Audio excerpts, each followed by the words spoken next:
He saved her when she was a child. Now their swords clash.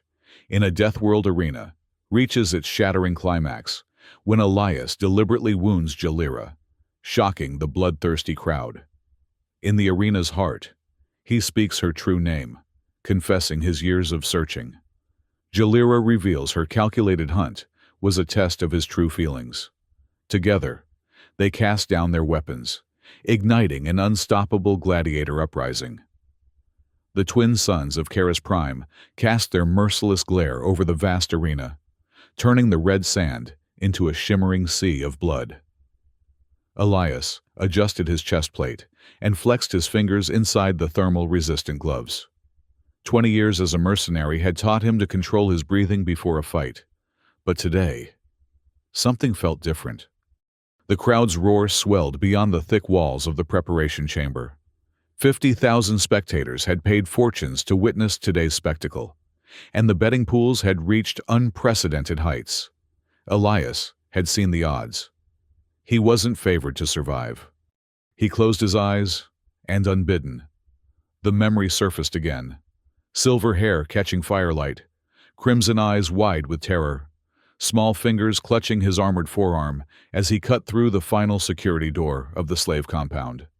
7 years, he whispered to himself. 7 years since that rescue mission.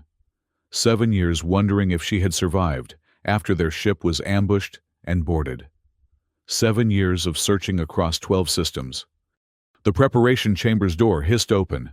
A hegemony official, reptilian features impassive beneath his ceremonial mask, gestured with a metal rod. "Gate in 30 seconds, mercenary." Elias nodded, lifting the plasma sword from its charging cradle. The weapon hummed to life, its edge glowing with restrained power. He had used blades like this to liberate hostages, to defend colonies, to cut paths through the worst war zones of the Outer Rim. Never for entertainment, never in an arena. But the intelligence was clear.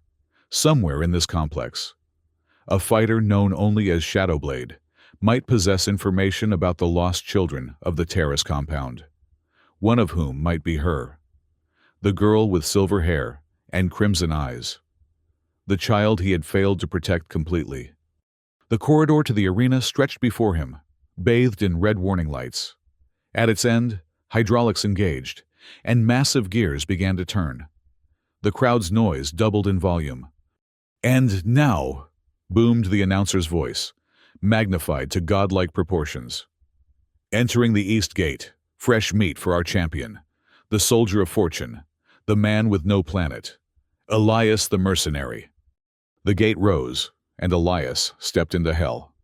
The arena was larger than he'd anticipated, nearly 500 meters across, with high-tech barriers that shimmered with containment fields, designed to keep combatants in and stray plasma bolts from reaching the audience that ringed the Colosseum in tiered seating that stretched toward the red sky. Across the expanse, the West Gate began to open, releasing clouds of theatrical steam that obscured his view of his opponent. The crowd shifted from general roaring to a unified chant. "Shadowblade! Shadowblade!" The steam parted. A figure emerged, clad in form-fitting armor of midnight blue. A full helmet concealed the fighter's features, but the grace of movement revealed a deadly precision. Twin plasma daggers hung at the champion's sides, their handles worn with use. "And now, our undefeated champion of 17 consecutive matches," the announcer continued, his voice dripping with anticipation. "The nightmare of the arena, the dancer with death, Shadowblade." The champion drew both daggers in a fluid motion that spoke of years of training. The crowd's roar reached a fevered pitch as the figure performed an elaborate salute that ended with the blades crossed before the helmet's faceplate. Elias raised his own weapon in the traditional mercenary's acknowledgement, a simple, vertical presentation with the blade before his face. As he did, the arena's massive screens displayed close-ups of both combatants. And then, as if sensing the audience's hunger for drama, the champion reached up and removed the helmet. Elias's breath caught in his throat. Silver hair, now styled in a warrior's braid, cascaded down the champion's back. And when she lifted her gaze to meet his across the arena, crimson eyes locked with his own. The crowd fell momentarily silent, sensing something in the stillness between opponents. The announcer rushed to fill the void. "What's this? Does our fresh meat recognize the face of his doom? Let the battle begin." A gong sounded, its bone-crushing resonance vibrating through the sand. Elias barely registered it. His mind had sliced backward in time. A terrified 12-year-old girl, huddled among other captive children in a slave compound on Terrace 4. The mission parameters had been clear.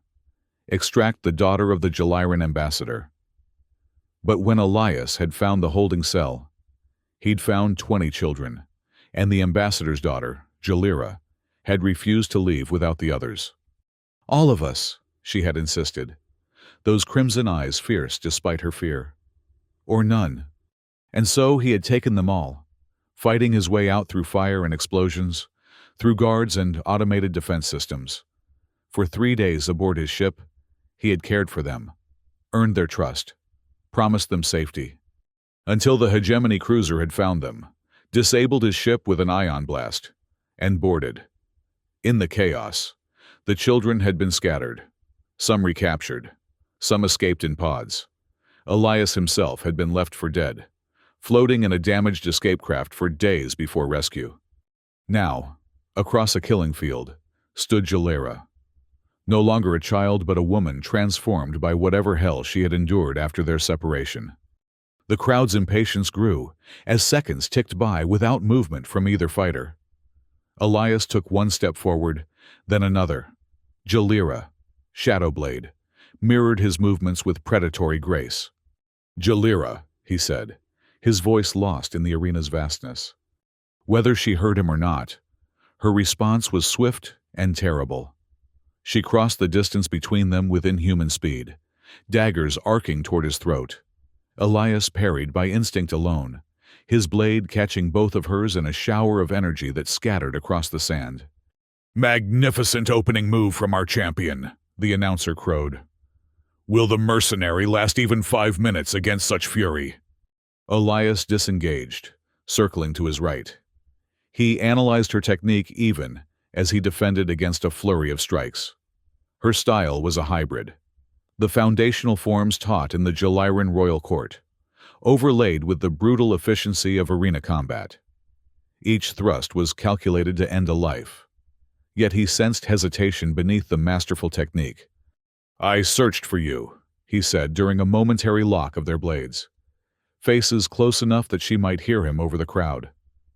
7 years, across 12 systems. Her crimson eyes flickered, and she spun away, creating distance. The audience interpreted this as tactical repositioning and cheered. Elias recognized it as uncertainty. They clashed again, her daggers against his longer blade. The difference in reach should have advantaged him, but her speed neutralized it. For 10 minutes, they exchanged blows, neither landing anything more than glancing strikes against armor. The crowd's mood began to shift from excitement to impatience. "Blood! Blood! Blood!" The chant rose from the cheaper seats, where spectators had paid for carnage, not technique.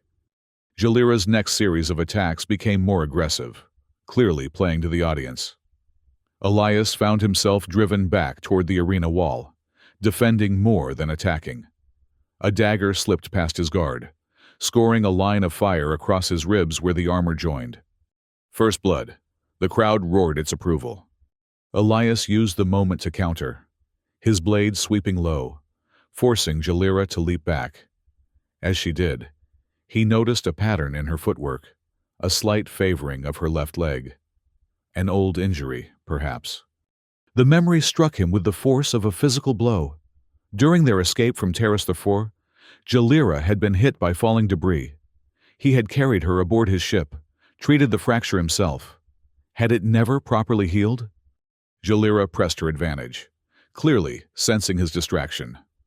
One dagger slipped past his defense again, this time drawing a line of blood across his cheek. The crowd's approval was deafening. The announcer's voice cut through the noise. Ladies and gentlemen, Shadowblade draws blood twice within minutes, but our newcomer refuses to fall. A buzzer sounded, signaling the end of the first round. Elias and Jalira retreated to opposite sides of the arena, where small alcoves provided minimal shelter and automated systems delivered water and basic medical attention. Elias drank deeply, his eyes never leaving the distant figure of Jalira. A medical drone attempted to spray sealant on his cheek wound, but he waved it away. The cut was superficial, and he needed to think. The next round would be different. The Hegemony's arenas always escalated the danger to maintain audience interest. New weapons would be provided, or environmental hazards introduced. Sure enough, the announcer's voice confirmed his suspicions. Round 2 will commence in 60 seconds, and for this special match, we've prepared a unique challenge. Behold! The arena floor trembled, and sections of sand collapsed inward, revealing deep pits. Platforms rose from others, creating an uneven terrain of varying heights. Spectators exclaimed in delight at the unexpected complexity. Our fighters must now contend not only with each other, but with the very ground beneath their feet. One misstep could mean a fatal fall. Elias studied the new configuration. The collapsed sections created a labyrinthine path across the arena, with some gaps too wide to jump. The platforms offered height advantage but left fighters exposed to ranged attacks. Ranged attacks. He looked to the weapon rack that had emerged beside his alcove. Among the offerings was a compact plasma bow, similar to those he'd used in his mercenary days. The buzzer for round 2 sounded. Elias grabbed the bow and a quiver of energy bolts, then moved cautiously into the transformed battlefield. The highest platform offered the best vantage point, but also made him the most visible target. Instead, he chose a middle-height position with multiple retreat options. Across the arena, Jalira had also acquired new weapons. She now wielded a pair of chakram-like discs that hummed with lethal energy. She launched one immediately, its path curving unnaturally as it homed in on his position. Elias dropped flat as the disc whizzed overhead, then rolled to a new position as it curved back toward him, like a loyal pet returning to its master. He notched an energy bolt and fired, not at Jalira, but at the disc itself. The bolt connected, and the disc exploded in a shower of sparks that drew appreciative gasps from the crowd. Jalira's eyes narrowed, visible even at this distance. She began to move through the labyrinth with purpose, launching her second disc to force him into motion. As they maneuvered through the complex terrain, memories continued to surface in Elias's mind. During the 3 days aboard his ship, Jalira had shown remarkable resilience, while other rescued children had remained traumatized and withdrawn. She had helped tend to the youngest, had asked questions about the ship's systems, had even made Elias smile with her determined optimism. "We'll be free," she had promised the others. "My father will protect us all." But her father, the ambassador, had never come. Later, Elias had discovered why. Ambassador Keel had been the one to betray his own daughter to slavers, part of a complex political maneuver to secure favor with a rival faction. When Elias had rescued her, he had unknowingly disrupted years of careful planning. Was that why Jalira fought with such controlled fury now? Did she blame Elias for the years of suffering that followed their separation? His distraction nearly cost him his life. The energy disk curved around a pillar and sliced through the air where his head had been a second earlier. Only combat-honed reflexes saved him as he dropped to a lower platform. The movement placed him in a vulnerable position. Jalira seized the advantage, leaping across gaps with inhuman grace to close the distance. Elias fired 3 rapid bolts to slow her advance, but she deflected each one with contemptuous ease. Then, they were engaged in close combat again, his bow useless at this range. He used it to block a strike from her remaining disc, and the weapon shattered in his hands. Unarmed, he rolled backward, narrowly avoiding a lethal slash. His heel met empty air. He had reached the edge of the platform, Below yawned one of the pits, its bottom lost in shadow. The crowd sensed his peril and roared in anticipation of a kill. Jalira advanced, disc raised for the final strike. For the briefest moment, their eyes met, and Elias saw something flicker in those crimson depths. Recognition. Regret.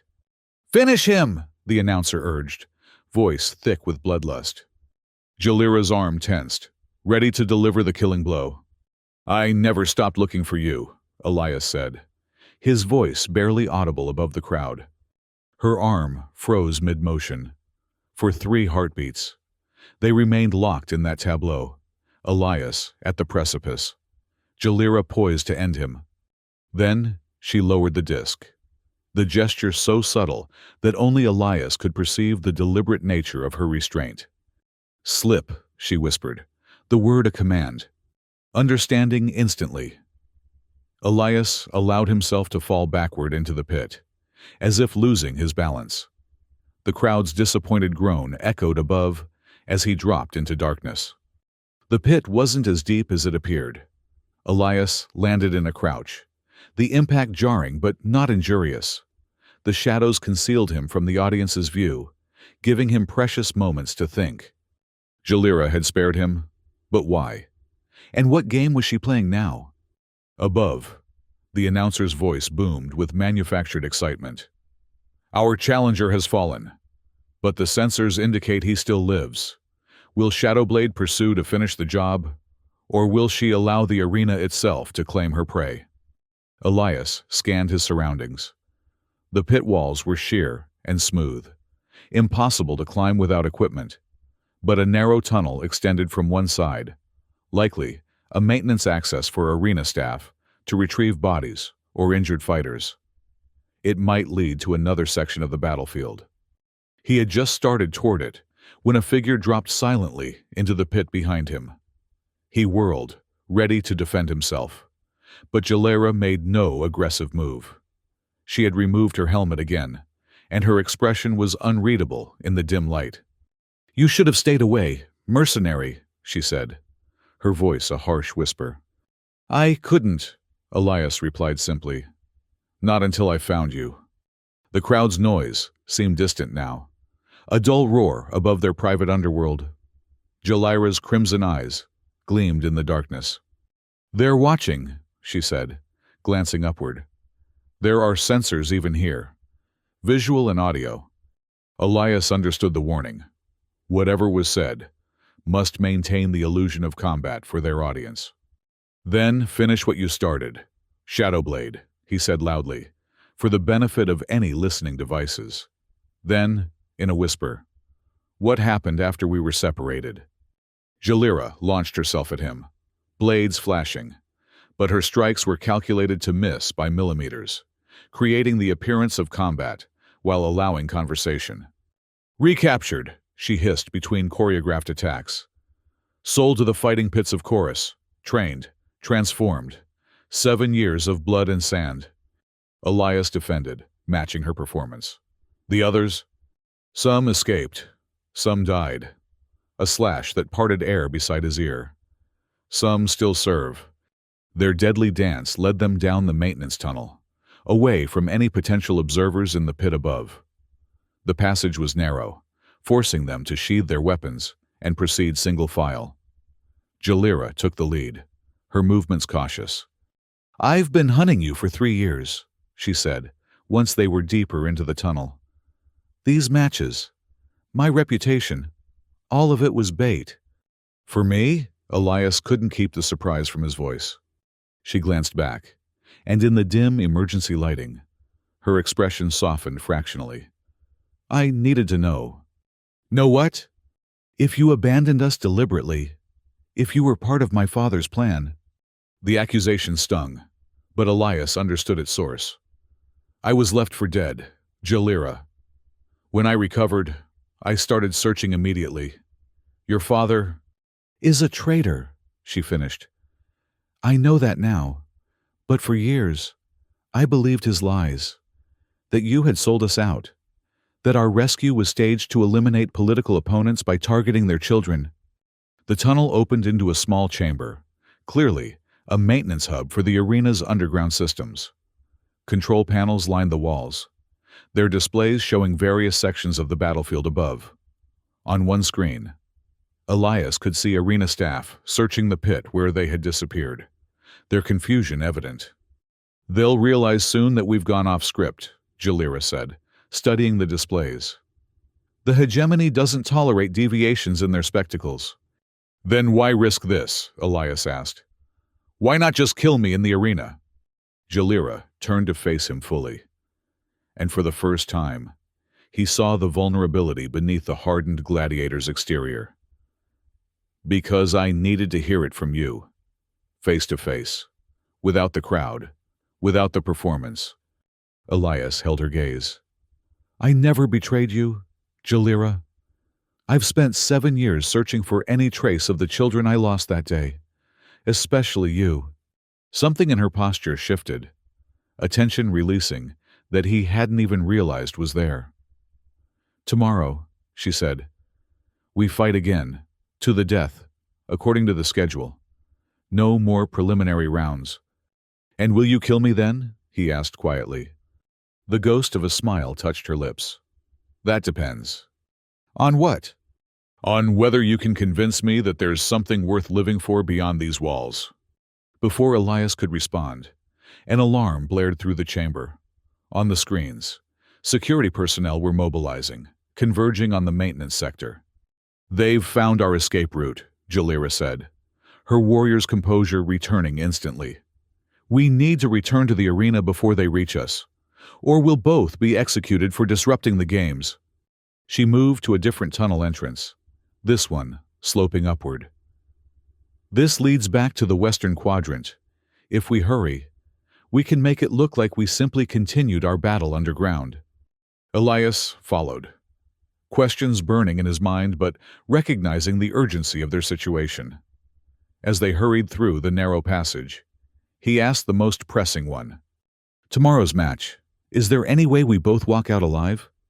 Jalira didn't slow her pace or turn around, but her answer carried clearly in the confined space.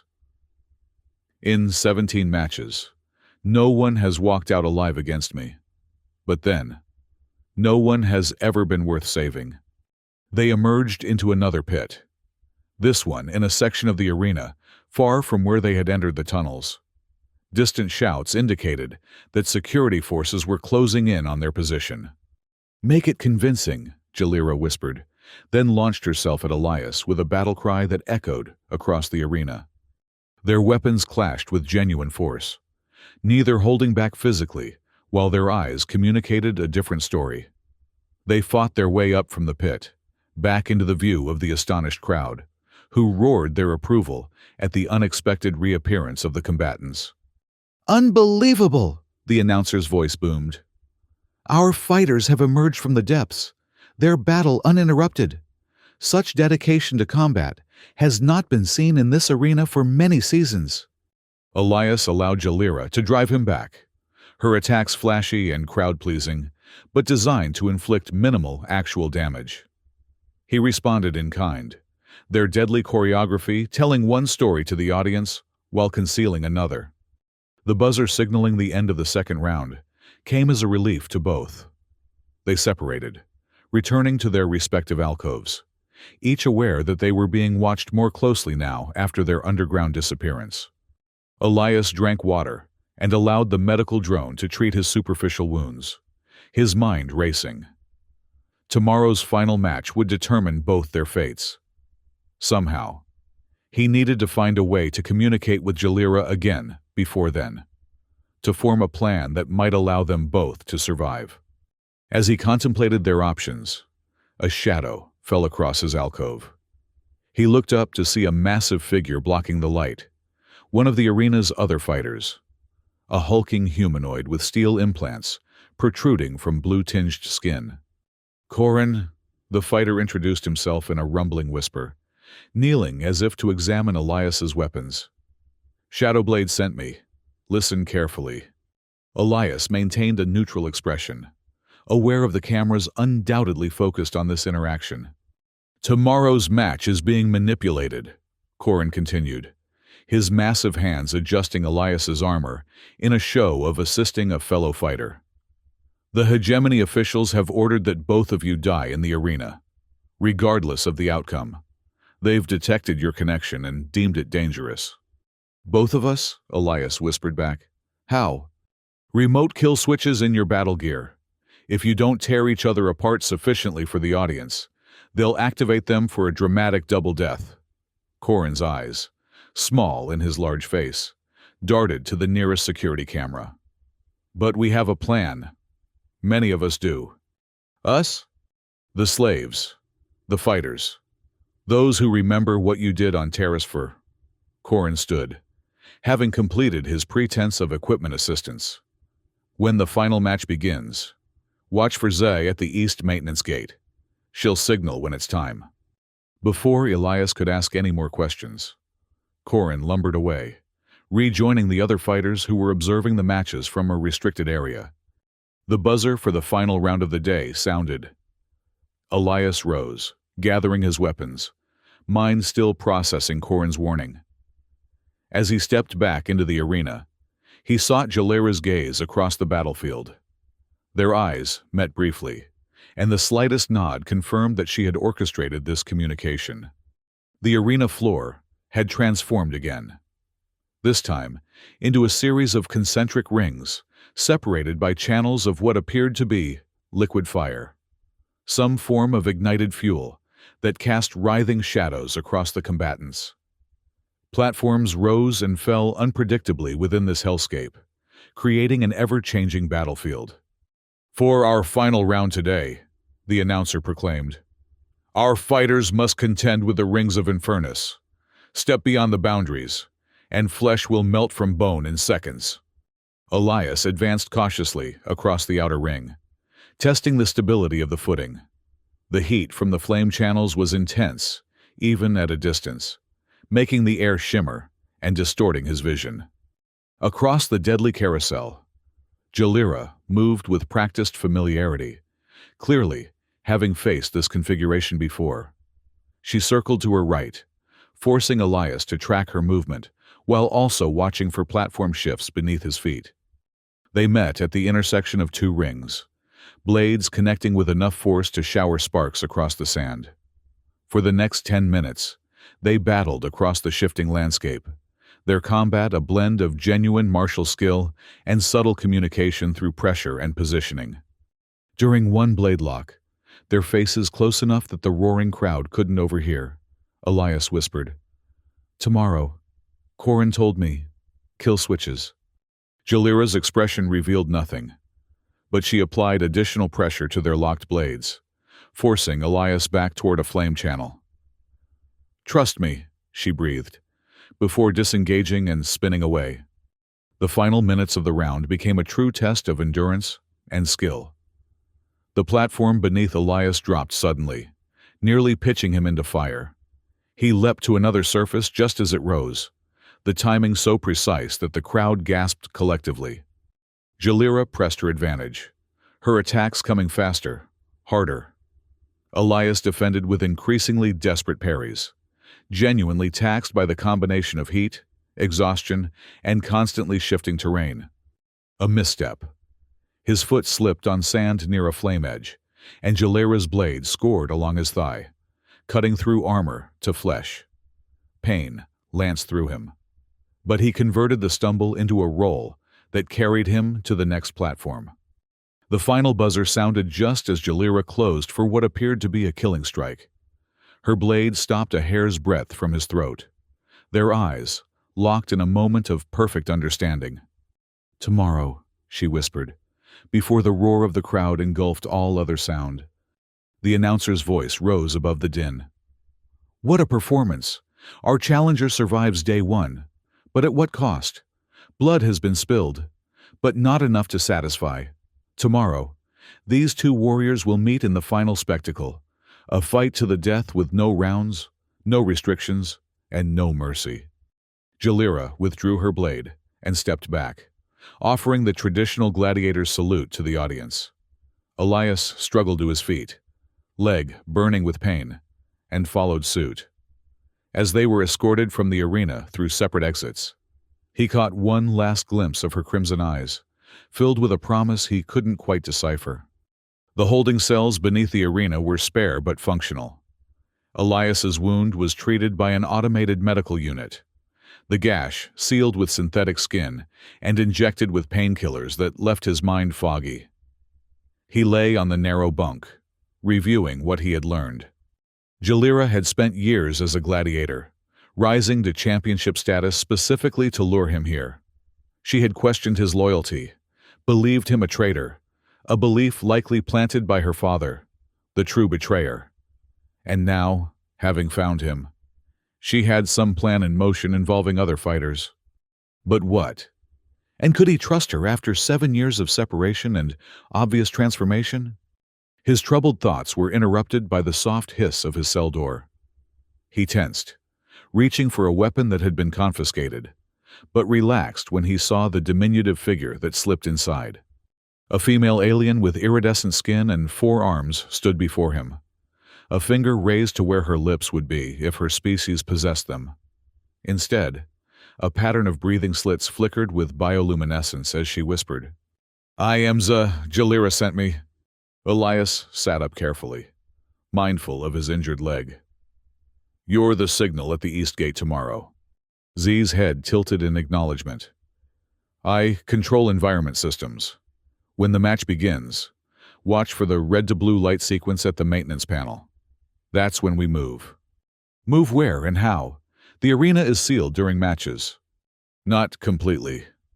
Z's breathing slits pulsed with what might have been amusement.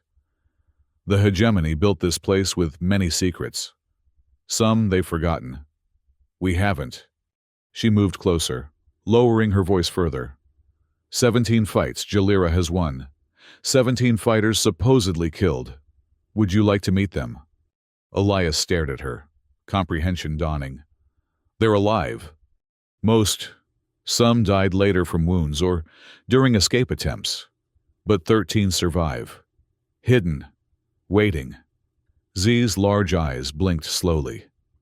"Waiting for you, mercenary. The man who saved children on Terrace 4. "I don't understand. Jalira orchestrated all this? The matches? The supposed deaths? For 3 years she has built this network, identifying which fighters could be trusted, which officials could be bribed or blackmailed, which systems could be compromised."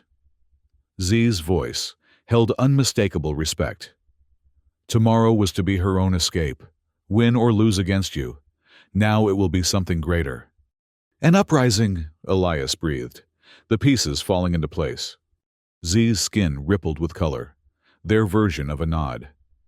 The largest in hegemony history, across multiple arenas, coordinated through the betting systems. She withdrew a small device from within her maintenance uniform and pressed it into his hand. "Place this beneath your armor, against your skin. It will disrupt the kill switch signals." Elias accepted the device, examining its crude but effective construction. "Why tell me all this? I could betray you to the guards." Z's breathing slits pulsed with what was clearly amusement. "Jalira said you would ask that.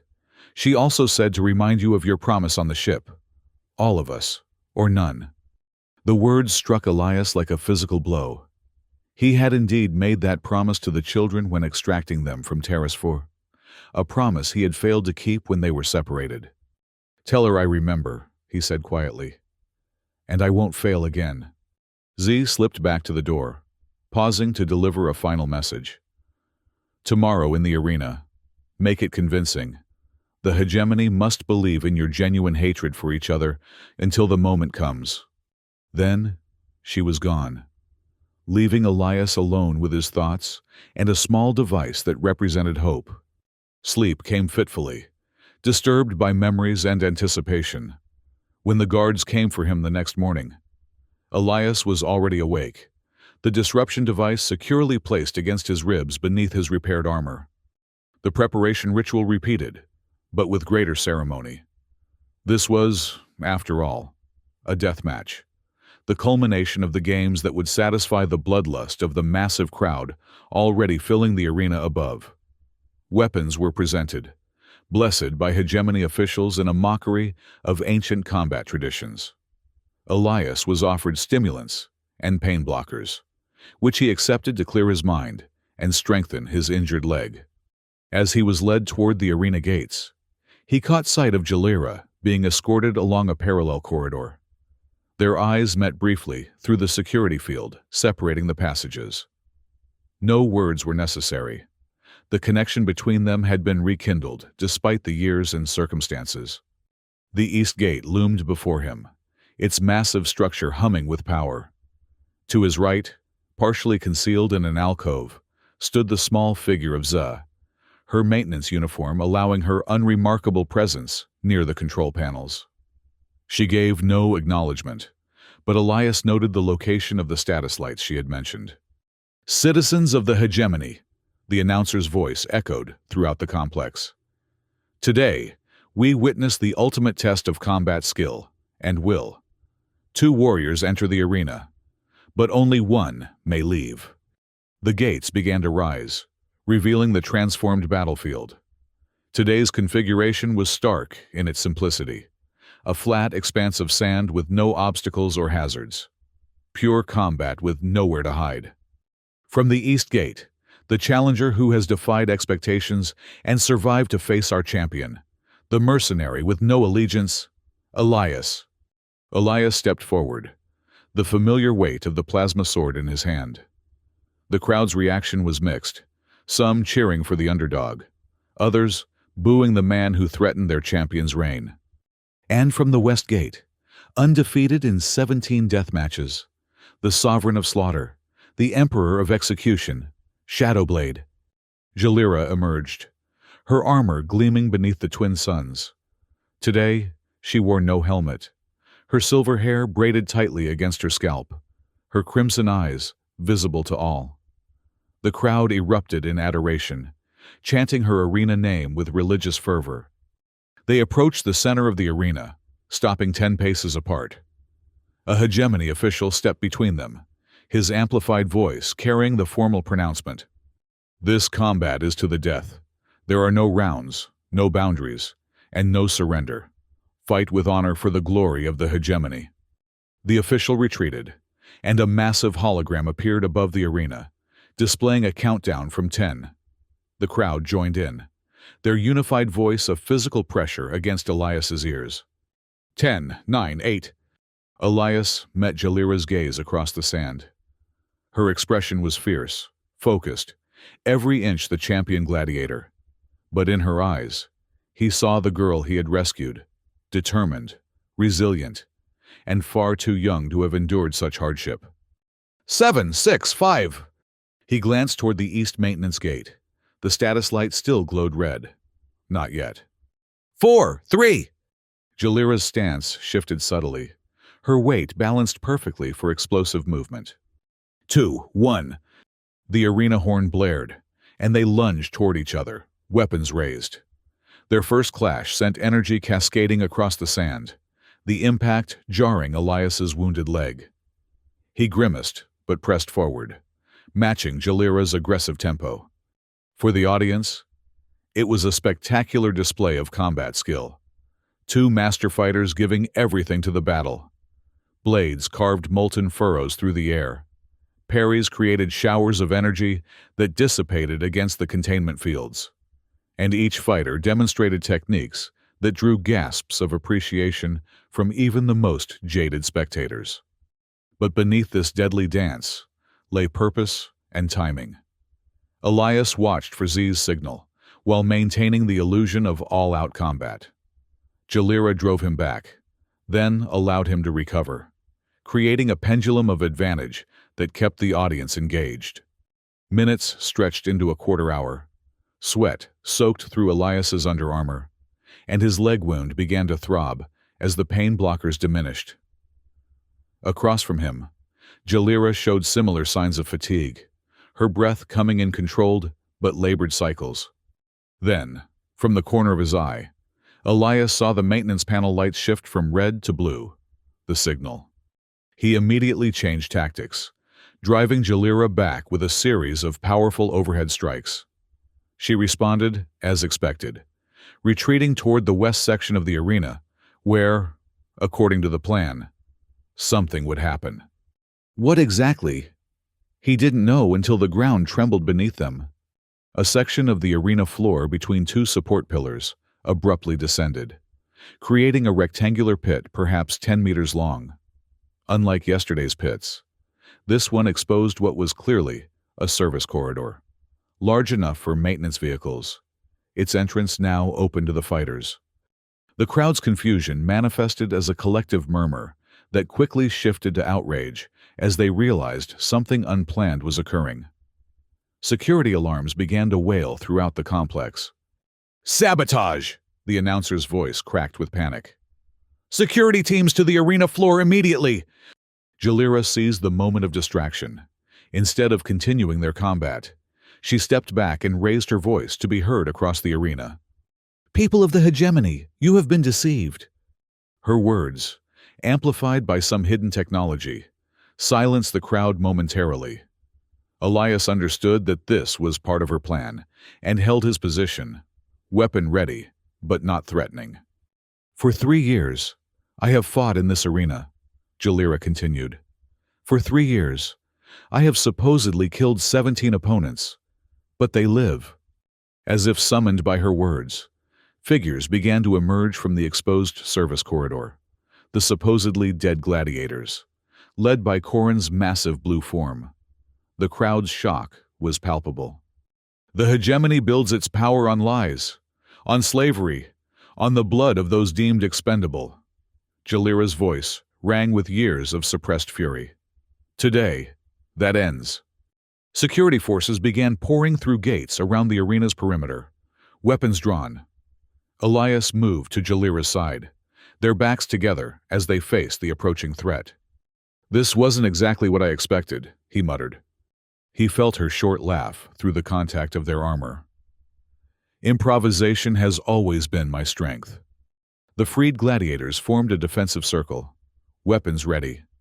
Above, the crowd's initial shock had given way to chaos, some fleeing, others watching in fascinated horror, a few even cheering at the unexpected drama. "Jalira," Elias said urgently, as the security forces advanced. "We can't win this fight. There are too many." "We don't need to win," she replied. "Just survive long enough." "For what?" His answer came in the form of multiple explosions throughout the arena complex. The security forces faltered, glancing back at the smoke rising from various sections of the facility. "That would be Z's contribution," Jalira said with grim satisfaction. "The environmental systems are now under our control, including the breathable atmosphere in the VIP sections. On cue." The massive screens that had displayed their combat now showed panicked hegemony officials in their private viewing boxes, clutching at throats as atmospheric pressure dropped or toxins were introduced. Not lethal, Elias realized, but certainly incapacitating. "Now!" Jalira shouted to the gathered fighters. "To the hangars, as planned!" The group moved with disciplined speed into the service corridor, Elias and Jalira bringing up the rear. As they descended into the passage, security forces regrouped and opened fire, energy bolts sizzling against the arena sand. "Close it!" Corin bellowed from ahead. Z, who had joined them during the confusion, manipulated controls on her forearm device. The section of arena floor began to rise again, sealing them into the corridor and cutting off pursuit, temporarily, at least. "They'll override the systems eventually," Z cautioned, her skin pulsing with stress patterns. "We have perhaps 10 minutes. Then we move quickly," Jalira ordered. "Everyone knows their assignments." The corridor branched, and the group split into prearranged teams. Corin led several fighters toward what Elias presumed was an armory or security station. Z took another group toward environmental control. Jalira gestured for Elias to follow her, and 4 others down the main passage. "Where are we going?" he asked as they moved at a swift jog. "Docking bay," she replied. "The hegemony keeps several courier ships ready for officials in case of emergency. We're going to borrow one." The facility's alarm systems continued to wail, but the corridors remained eerily empty of opposition. Jalira noticed his surprise. Most security personnel were in the arena or responding to the explosions, she explained, and the regular staff. She nodded toward a side passage where civilian workers huddled, clearly choosing not to interfere with armed gladiators. They're mostly conscripted labor. They won't risk their lives for the hegemony. They reached a heavy security door marked with the hegemony's insignia. One of their group, a lean humanoid with technical augmentations visible along his arms, stepped forward and placed his hand against the access panel.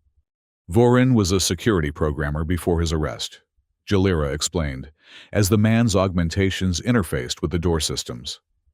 He's been planning this hack for months. The door hissed open, revealing a spacious hangar bay. 3 sleek courier ships sat on launch pads, their systems in standby mode. Beyond them, through the massive hangar doors, the red landscape of Karis Prime stretched to the horizon. Vorin, secure a ship, Jalira ordered.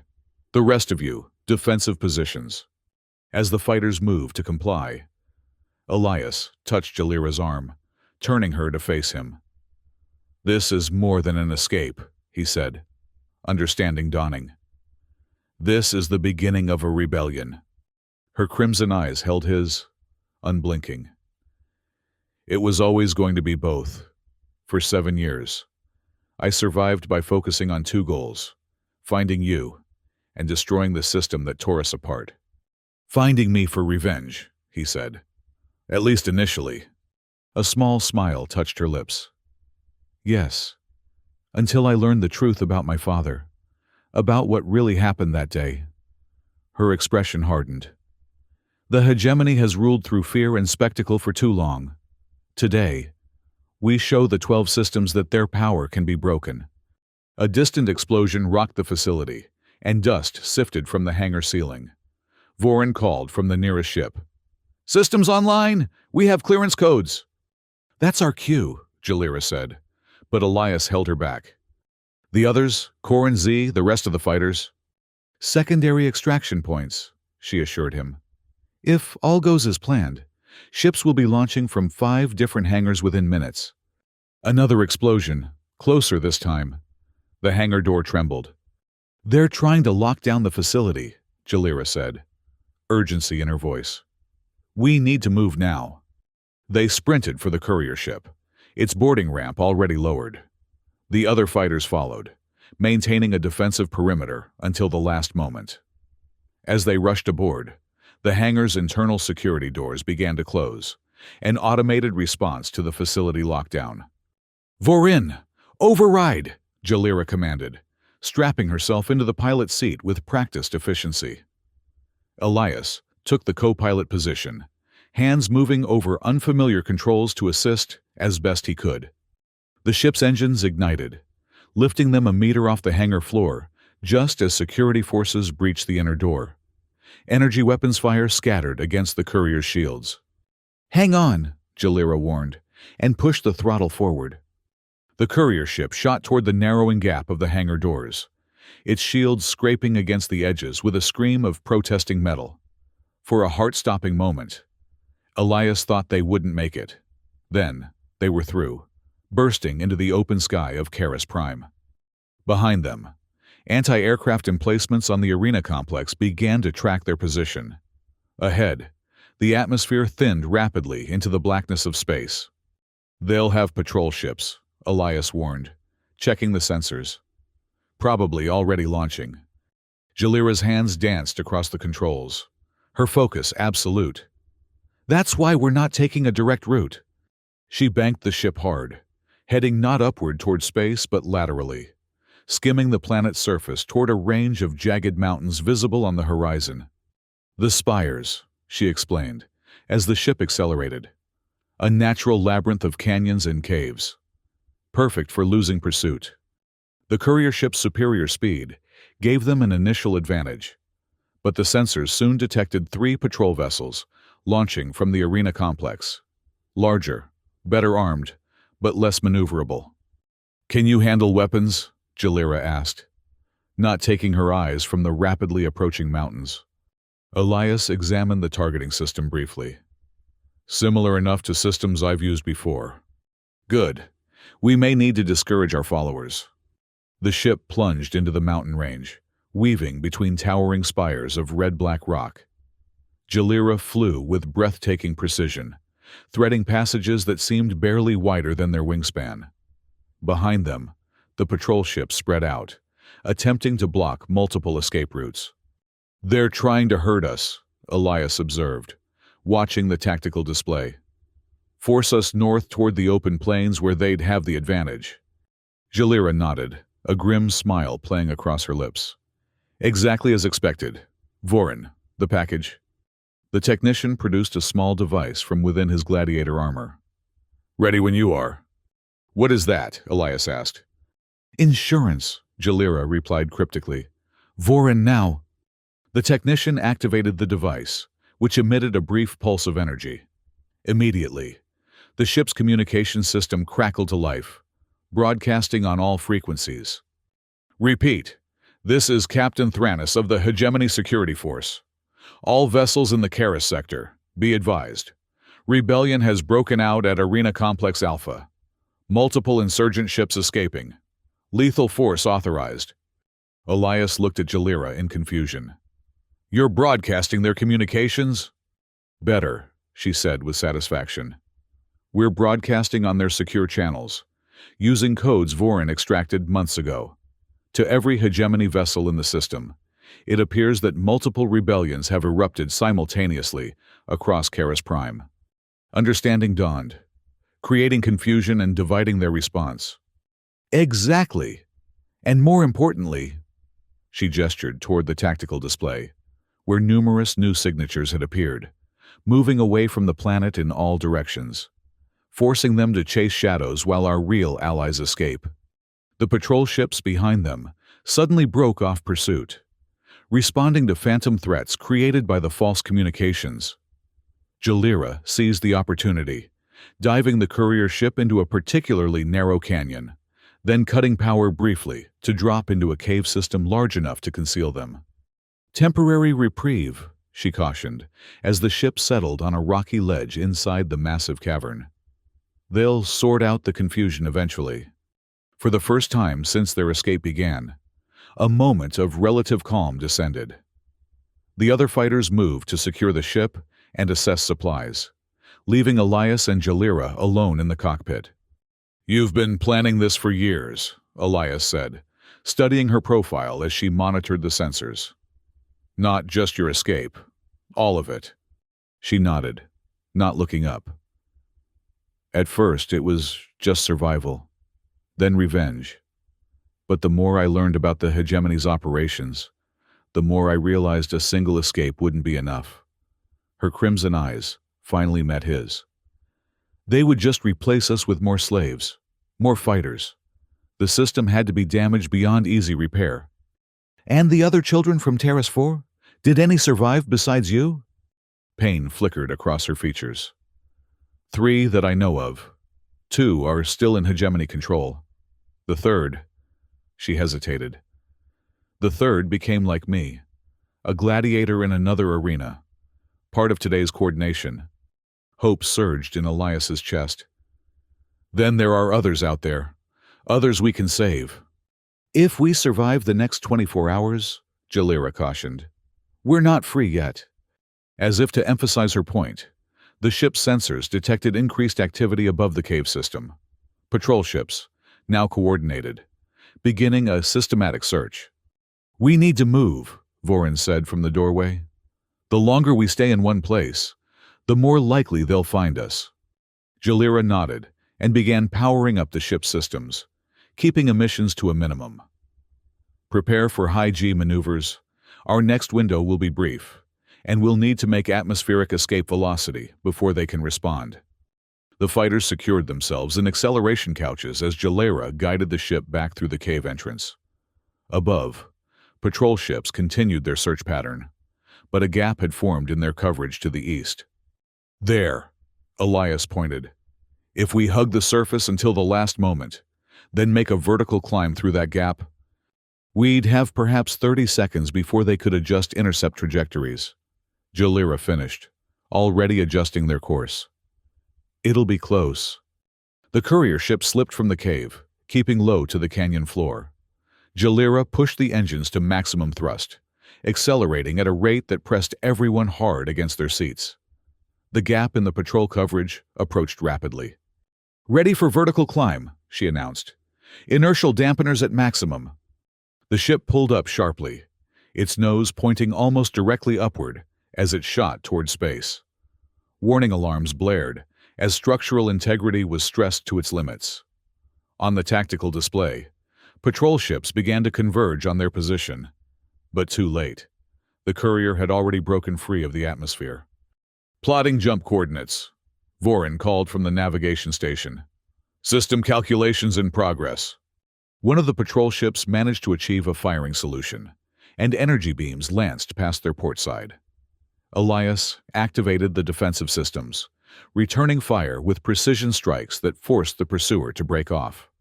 "Jump ready in 15 seconds, Vorin announced. Another patrol ship appeared ahead, attempting to block their trajectory. Jalira rolled the courier in an evasive pattern, but a glancing hit struck their starboard engine housing. Damage alerts flashed across the control panels. 10 seconds to jump. The injured engine began to fluctuate, its power output unstable. Jalira compensated, but their speed decreased noticeably. 5 seconds. The pursuing ships closed the distance, weapons charging for a coordinated strike that would cripple the courier. "Jump now!" Jalira commanded. The stars stretched and distorted as the jump drive engaged, catapulting them into hyperspace mere moments before the patrol ships could fire. The tension in the cockpit broke, replaced by exhausted relief. "We made it," one of the fighters breathed. The simple statement, carrying the weight of years of captivity and newfound freedom. Elias turned to Jalira, who was already assessing the damage reports. "Where are we headed?" "Haven's Reach," she replied. A settlement on the edge of hegemony space, established by former slaves and refugees. One of the few truly free outposts in the 12 systems. "I've heard rumors," Elias said, "but never found concrete evidence of its existence." "That's by design. It survives by remaining a myth to most." She looked up from the reports, her expression softening slightly. "It's where I was planning to go after I found you. Whether to kill you or—" She let the alternative hang unspoken between them.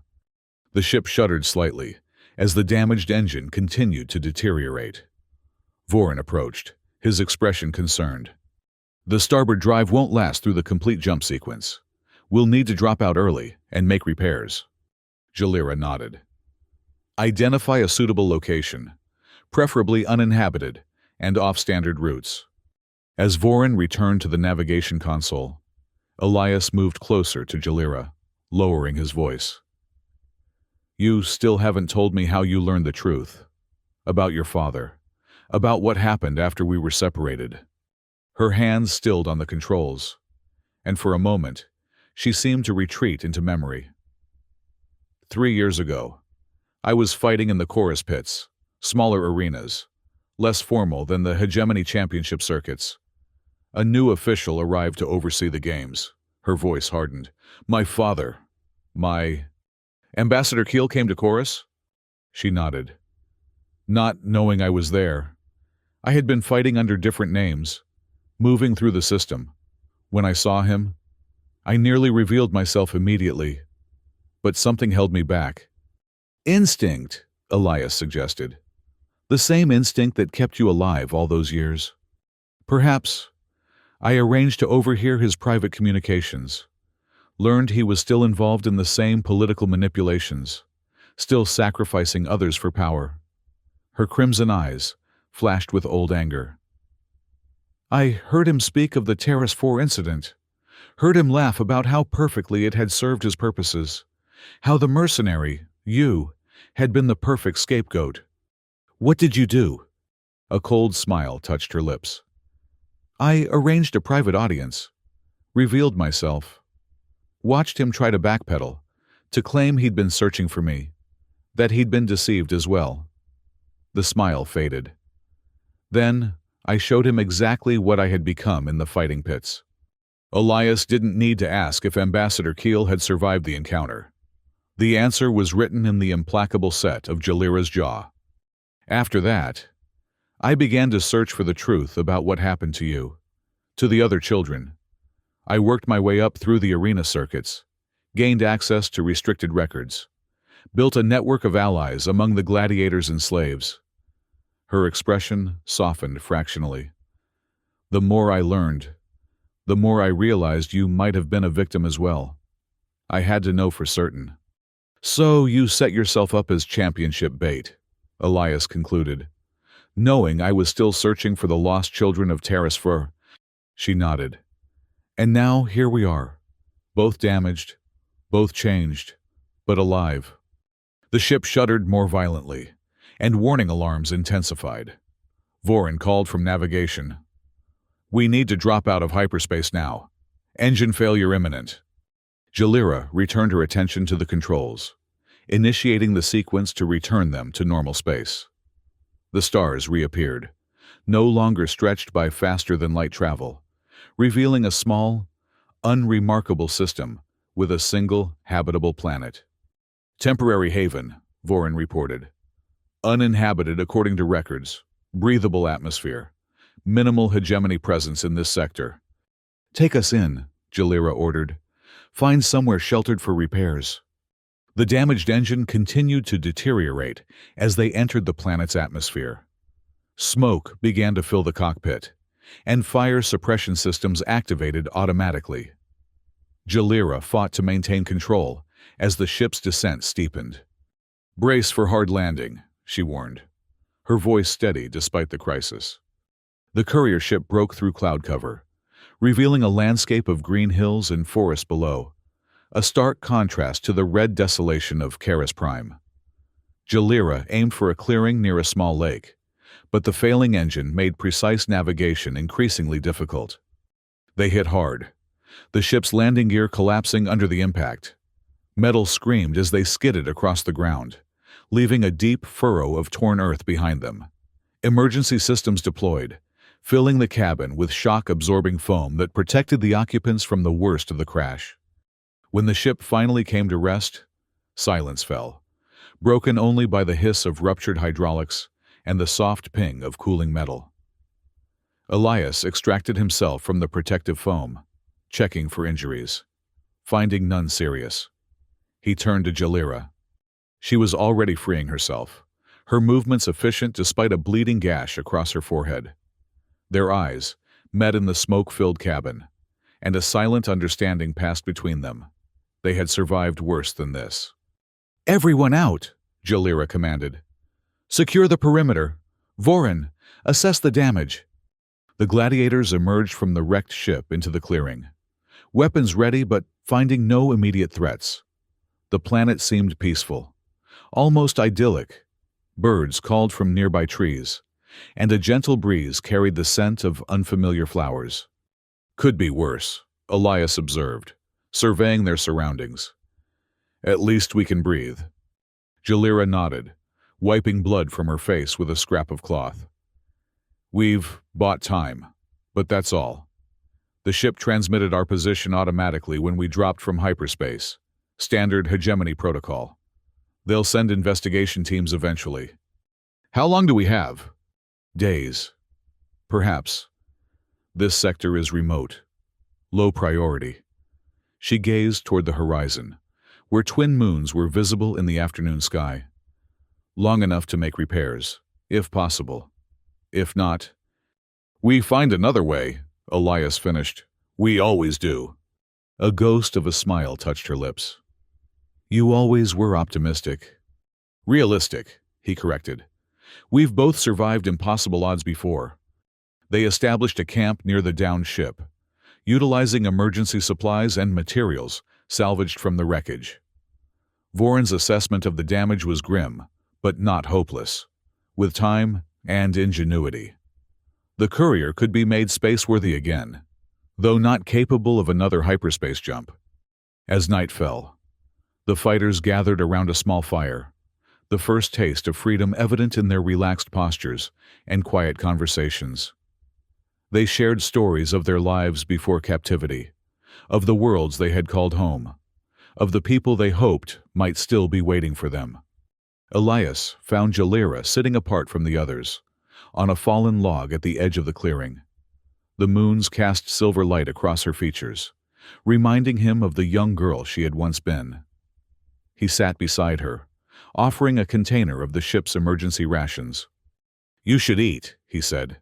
"Tomorrow will be demanding." She accepted the container, but didn't open it immediately. "I've been wondering," she said after a moment. "What happens after this? After Haven's Reach? If we make it there?" "You don't have a 7-year plan for that too?" he asked, the gentle teasing surprising both of them. A brief laugh escaped her, perhaps the first genuine expression of joy he had heard from her since their reunion. "My plans extended to finding you, confirming the truth, and escaping the hegemony. Beyond that," she shrugged. Freedom was an abstract concept for so long. "It still is, for many," Elias said. "The hegemony controls most of the 12 systems. True freedom exists only in the margins, the overlooked places. Like Haven's Reach." "Like Haven's Reach," he agreed. "But perhaps that's changing. What happened today at the arena, the coordinated uprising, the escaped gladiators and slaves, that will send shockwaves through the hegemony. People will hear of it, whisper about it. Hope will spread." Jalira's expression turned thoughtful. "Rebellions have been crushed before." "True, but this one has something different." Elias held her gaze. "It has you." She looked away, uncomfortable with the weight of his statement. "I'm just one fighter." "You're the daughter of an ambassador who exposed his corruption, a champion gladiator who turned the arena against its masters, a leader who inspired slaves to risk everything for freedom." He placed his hand gently over hers. "You're a symbol now, whether you want to be or not." She didn't withdraw from his touch. "And you? What are you in this story?" "Whatever you need me to be," he answered simply. "I made a promise 7 years ago. All of us, or none. I intend to keep it this time." The distant sound of laughter from the camp carried to them on the night breeze. Jalira looked toward the former gladiators, her expression softening. "I spent years consumed by revenge," she said quietly. "First against you, then against my father, then against the entire hegemony. I'm not sure I know how to live without that driving force." "You'll learn," Elias assured her. "We both will." She turned to face him fully, her crimson eyes reflecting the moonlight. "When I saw you in the arena, when I realized it was truly you, not a hegemony trap, not an imposter, something broke inside me. Something I had kept frozen for 7 years."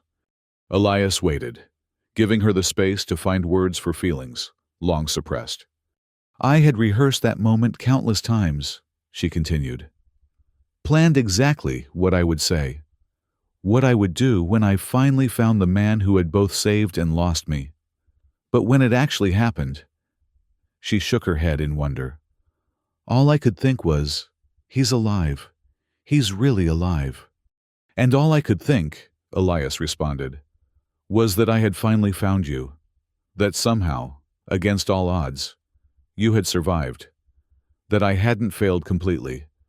Their hands remained joined, a bridge across 7 years of separation and hardship. Around them, the alien forest whispered with nocturnal life, indifferent to the human drama unfolding in its midst. "Tomorrow," Jalira said, "we begin repairs. We plan our journey to Haven's Reach. We prepare for whatever the hegemony sends after us." "And after that?" Elias asked. She smiled, and in that expression, he glimpsed both the determined child she had been and the formidable woman she had become. "After that, we keep a promise, all of us, or none." For the next 3 days, they worked tirelessly to repair the damaged ship, Vorin proved his worth 100 times over, his technical expertise allowing them to bypass damaged systems and repurpose components in ways their original designers had never intended. The other fighters contributed according to their abilities, some with mechanical skills, others by securing food and water from the surrounding forest. Elias and Jalira fell into a natural leadership rhythm, complementing each other's strengths. His tactical experience and her intimate knowledge of hegemony protocols formed the foundation of their escape plan. In quiet moments between tasks, they continued to bridge the gap of their 7-year separation, sharing stories of their respective journeys. On the 4th day, as they were testing the repaired propulsion system, the ship's remaining sensors detected an approaching vessel entering the planet's atmosphere. Hegemony patrol craft, Vorin confirmed, studying the signature. Standard search pattern. They'll detect our crash site within the hour. Jalira's decision was immediate. Accelerate the launch preparations. We leave as soon as possible. They worked with frantic efficiency, securing loose components and jettisoning unnecessary weight. The repairs were incomplete, the ship far from optimal condition, but it might be enough to reach low orbit and set course for Haven's Reach. As the patrol craft's signature grew stronger on their sensors, Jalira gathered the fighters for final instructions. Our window is narrow. Once we launch, they'll detect us immediately. We'll have minimal weapons capability, no shields, and limited maneuverability. Her crimson gaze swept across the determined faces before her. But we have 2 advantages: surprise, and the fact that they'll want to capture rather than destroy us. Hegemony officials prefer public executions to anonymous destruction. A grim chuckle ran through the group at this bleak observation. Take your positions, she ordered. Prepare for emergency launch. As the others boarded the damaged courier, Elias touched Jalira's arm, holding her back briefly. Whatever happens, he said quietly, I want you to know that finding you again, seeing the leader you've become, has been worth every moment of the past 7 years. Her expression softened momentarily, and she placed her hand over his. We're not saying goodbyes yet, mercenary. We still have promises to keep. The repaired ship rose unsteadily from the clearing, its engines straining against gravity. They achieved altitude just as the patrol craft appeared on the horizon, alerted to their launch by energy signatures. They've spotted us, Vorin reported from the sensor station. Changing course to intercept. Jalira pushed the engines beyond safety parameters, accelerating toward space. The ship shuddered around them, metal groaning under stresses. It was never designed to endure in its damaged state. Can we outrun them? Elias asked, strapping himself into the co-pilot seat. Not a chance, Jalira replied, her focus absolute as she navigated. But we might outsmart them. She banked the ship sharply, heading not directly up, but toward a bank of clouds on the horizon. The patrol craft adjusted course, closing the distance with superior engines. They're within weapons range, Vorin warned. Atmospheric interference in those clouds, Jalira explained to Elias. Should confuse their targeting systems long enough for us to change vector and make a direct ascent. The damaged courier plunged into the cloud bank, visibility instantly reduced to 0. Jalira flew by instruments alone, her hands steady on the controls despite the buffeting turbulence. Behind them, energy weapons fire from the patrol craft scattered harmlessly through the clouds, unable to lock onto their position. Ready for vertical climb on my mark, Jalira instructed. Divert all power to main engines, including life support.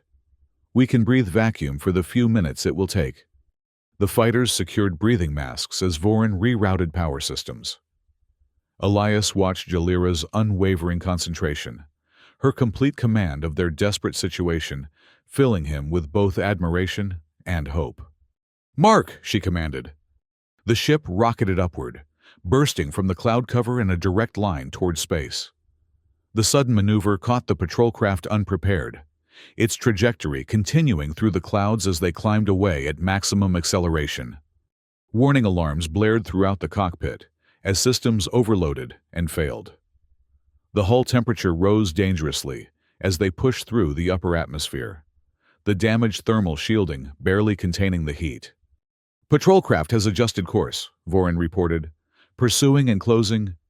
"Almost there," Jalira muttered, more to herself than anyone else.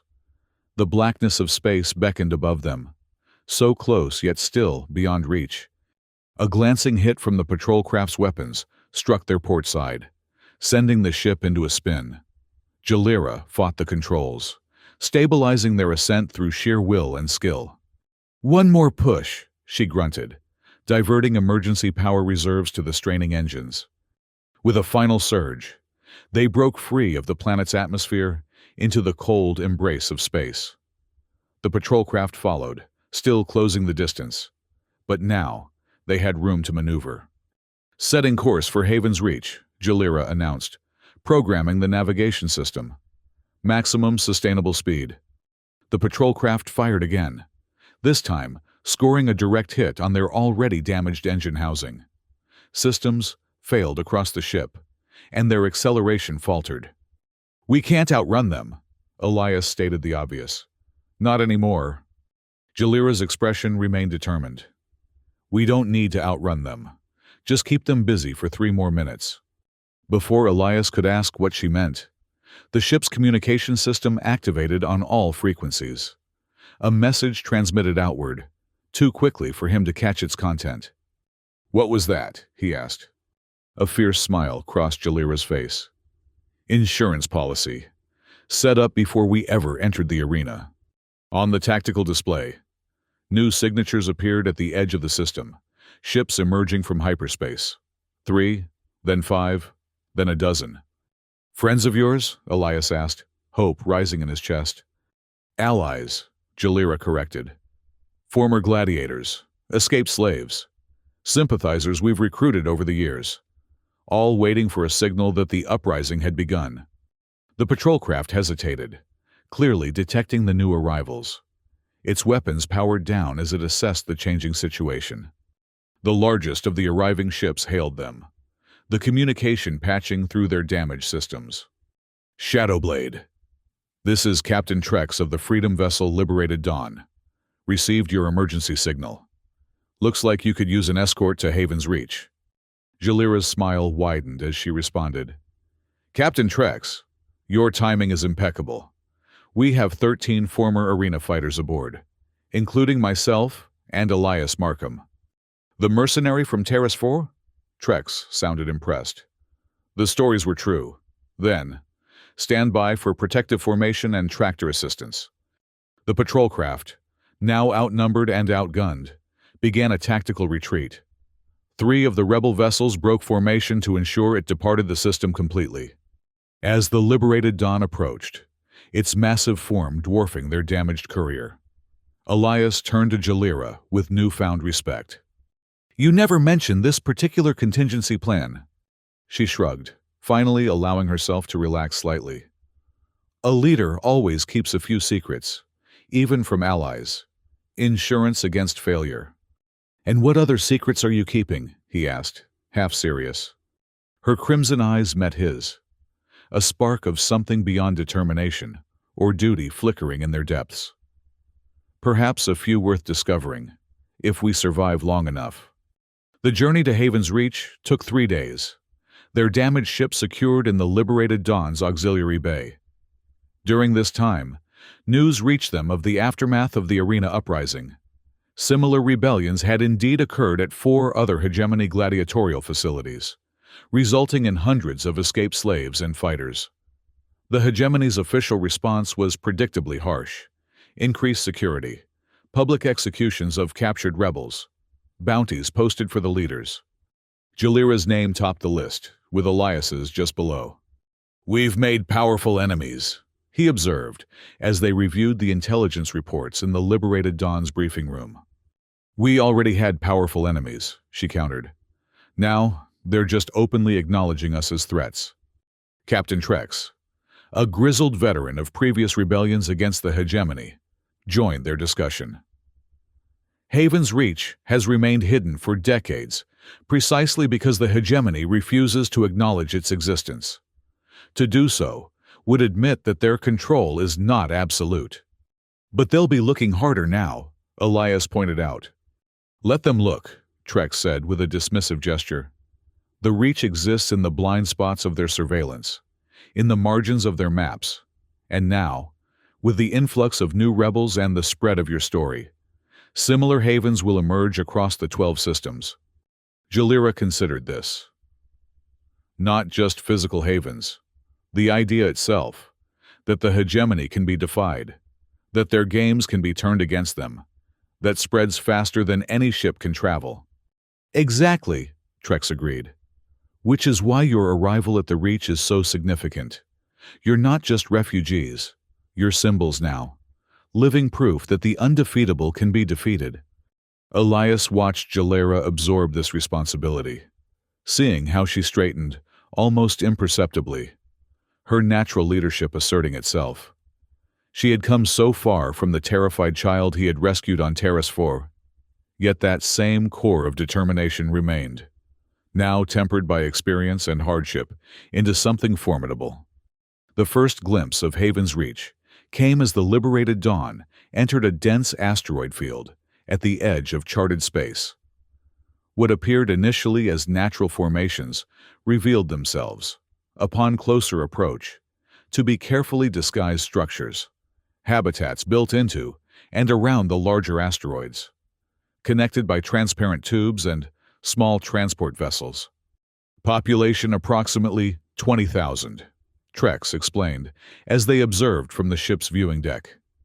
Former slaves, political dissidents, refugees from hegemony expansion, anyone seeking true freedom.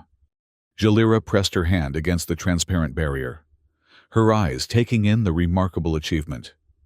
All hidden in plain sight. The hegemony sees what it expects to see, Trex said. And it doesn't expect to see free people thriving beyond its control. The liberated Dawn docked at what appeared to be a mining facility on one of the larger asteroids. As they disembarked, they were greeted by a diverse group of representatives from the settlement's governing council. An elderly woman stepped forward, her weathered face breaking into a warm smile as she recognized Jalira. The champion returns, and with more souls freed from tyranny. Elder Mira, Jalira greeted her with obvious respect. We bring 13 from the Karis Prime Arena. And the legendary mercenary himself, Mira added, turning her penetrating gaze to Elias. The hero of Terrace 4. Your reputation precedes you. Elias inclined his head. My failure at Terrace 4 precedes me.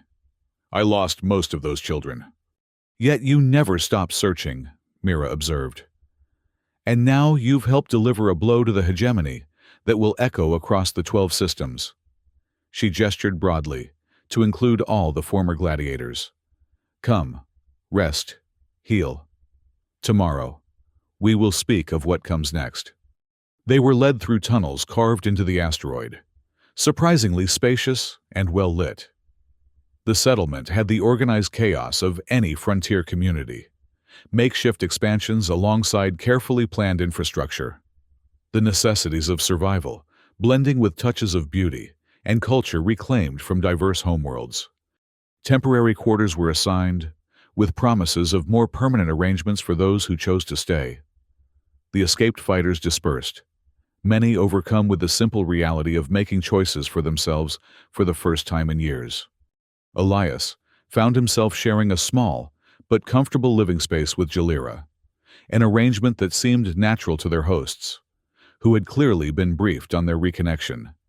Neither commented on the presumption as they settled in, both too exhausted from their ordeal to concern themselves with such details. Will you stay? Elias asked, as they shared a simple meal provided by their hosts. Make Haven's Reach your base for whatever comes next? Jalira considered the question, her crimson eyes distant with thought. I don't know yet. Part of me wants to continue the fight directly, strike at hegemony facilities, free more slaves, disrupt their power structures. And the other part?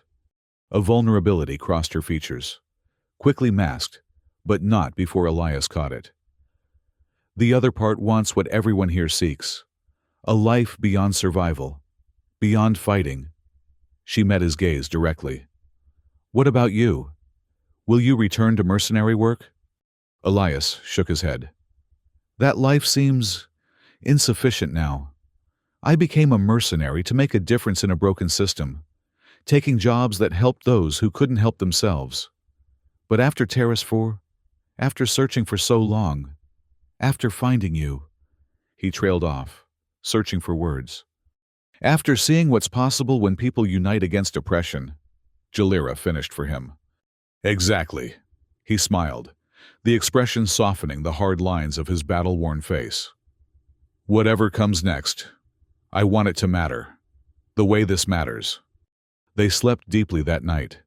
The safety of Haven's Reach, allowing a level of relaxation neither had experienced in years.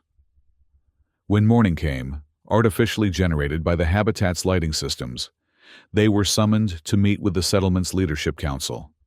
The council chamber was a repurposed cargo hold, its high ceiling and circular shape creating natural acoustics. Around a central table sat representatives of Haven's Reach's diverse population, former soldiers like Treks, engineers, healers, and those whose wisdom had been earned through suffering and survival. Elder Mira presided, her calm authority evident in how the others deferred to her experience. What happened at Karis Prime was merely the beginning, she said once formalities had been observed. The hegemony is scrambling to contain both the physical escape and the symbolic damage to their authority. They'll increase security at all arena facilities, Trex added. Make examples of any who are recaptured. Which means our window for similar operations is closing, Jalira observed. Mira nodded. Precisely. If we are to free others, particularly the remaining children from Terrace 4 that you've identified, we must act while confusion still reigns. Elias leaned forward, hope and determination surging through him. You've located more of them. A thin man with data implants visible at his temples activated a holographic display above the table. 2 confirmed locations, he said, his voice carrying the precise diction of a former hegemony analyst. One at a pleasure house on Vega Station, the other at the research facility on Novus 9. The images showed 2 young adults, a male with the distinctive facial markings of the Terra system nobility, and a female whose features were partially obscured by medical apparatus. Both bore the unmistakable signs of lives spent in captivity. Yet, something of the children they had been remained visible to Elias's searching gaze. Malrin and Talia, he breathed, recognizing them despite the years and changes. They were among the oldest in the group. Jalira studied the images with intensity. Extraction from Vega Station would be complex but possible. Their security focuses on keeping clients in line, not preventing external infiltration. Novus 9 is another matter, Trex cautioned. A hegemony black site. Research conducted there doesn't officially exist, which means neither do its subjects. A heavy silence fell over the council chamber as the implications sank in. Whatever was happening to Talia at that facility, it was beyond standard hegemony cruelty. We need more intelligence before attempting either extraction, the data analyst continued. Particularly for Novus 9. We have no operatives inside, and limited scanning capability through their security systems. Elias exchanged a glance with Jalira, seeing his own resolve mirrored in her expression. We'll go, he said simply. Both operations? Mira asked, her weathered face revealing nothing of her thoughts. Vega Station first, Jalira decided. It's the more accessible target, and success there might yield additional intelligence for the Novus operation. The council members exchanged looks, a silent communication born of long association. Finally, Mira spoke for them all. Haven's Reach will provide what support we can. Transport, equipment, communication channels. But we cannot risk open involvement. Our continued existence depends on remaining in the shadows. We understand, Elias assured her. Small teams, Deniable operations. Nothing that leads back here. The planning consumed the next 2 days. Jalira proved herself a master strategist, combining Elias's tactical experience with her intimate knowledge of hegemony protocols. They selected a minimal team, themselves. Corin for his strength and technical knowledge, Z for her environmental systems expertise, and 2 Haven's Reach operatives already positioned near Vega Station. A small, nondescript transport ship was prepared, unremarkable enough to blend with the constant traffic around a pleasure station, yet modified with hidden compartments and enhanced engines for a rapid escape if necessary. Equipment was carefully selected, each piece chosen for maximum utility and minimum traceability. On the eve of their departure, Elias found Jalira in a quiet observation dome, gazing out at the star field beyond the asteroid belt. The artificial night cycle of Haven's Reach had dimmed the habitat lights, allowing the natural brilliance of distant suns to dominate the view. "Second thoughts?" he asked, joining her at the viewport. She shook her head. "No. But awareness of how much has changed since I entered that arena expecting to either kill you or die trying. And now? Now we're preparing to rescue more survivors together, continuing what you started 7 years ago." She turned to face him, the starlight catching the silver in her hair. "I spent so long driven by revenge, by anger. It defined me, sustained me. And now that's gone," Elias observed. "Not gone," she corrected. "Transformed into something more constructive." Elias understood. He had undergone a similar transformation during his years of searching, his guilt and grief gradually channeling into determination and purpose. "When I first found you in that compound on Terrace 4, you were just one more child to be saved, a mission parameter. And then I refused to leave without the others," she recalled, a smile touching her lips at the memory. "You were the bravest child I'd ever encountered," he admitted. Standing there, crimson eyes blazing, demanding I save everyone or no one. "I wasn't brave," Jalira said softly. "I was terrified. But the others looked to me because of my status, because I was the ambassador's daughter. I couldn't bear the thought of walking free while they remained. And now others look to you because of who you've become," Elias said. "A leader, a symbol of resistance." She gazed back at the stars, seemingly uncomfortable with his assessment. "I never asked for that role. Few true leaders do." He moved closer, close enough that their shoulders almost touched. "Tomorrow we return to hegemony space, to danger.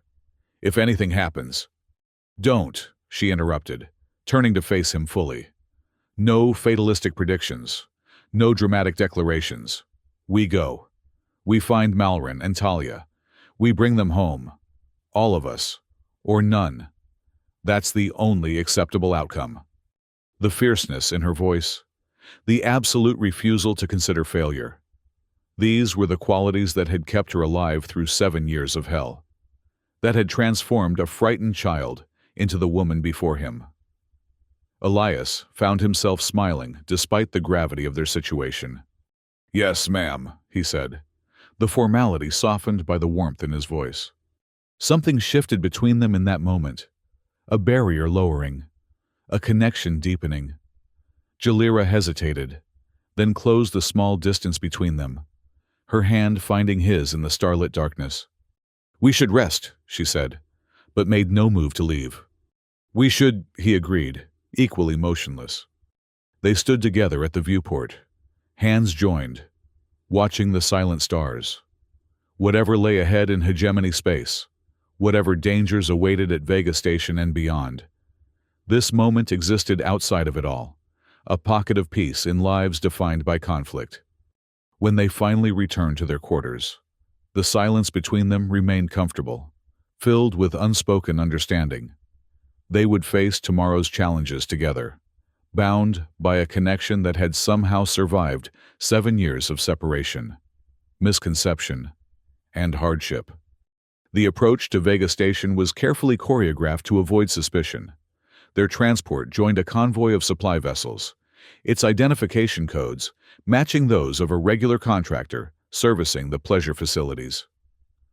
Corin and Z remained hidden in the modified cargo bay, while Elias and Jalira assumed the identities of mid-level hegemony administrators seeking recreation, not uncommon visitors to such establishments.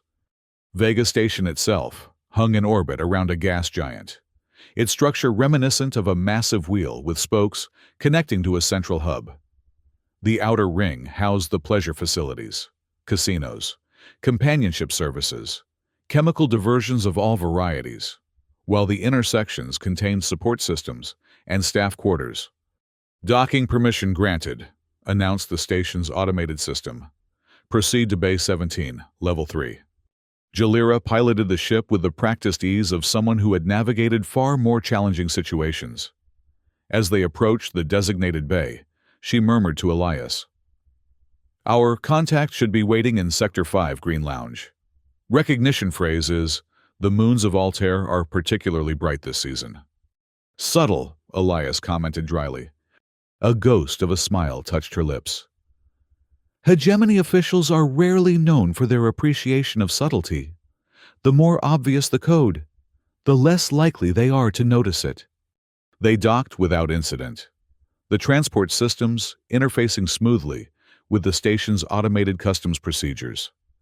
Genetic scans confirmed their false identities, quality forgeries provided by Haven's Reach's network. Corin and Z remained undetected in the shielded compartment, awaiting the signal to emerge once initial reconnaissance was complete. Elias and Jalira entered the station, arm in arm, playing the role of hegemony officials on a sanctioned pleasure break. Jalira had transformed her appearance with remarkable efficiency, her distinctive silver hair, now a subdued brown, her crimson eyes concealed behind cosmetic lenses that rendered them a common blue. Elias wore facial augmentations that changed the shape of his jaw and cheekbones, making him unrecognizable to casual observers. The Green Lounge occupied a prime position on the pleasure ring, its transparent outer wall offering spectacular views of the gas giant below. Inside, the atmosphere was calculatedly exclusive.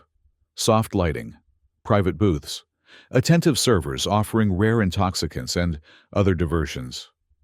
The clientele was predominantly hegemony officials and wealthy merchants, with a scattering of companions whose perfect beauty marked them as either genetically engineered or extensively modified.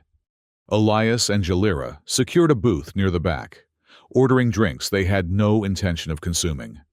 Their practiced gazes swept the establishment, identifying security measures, staff patterns, and potential threats.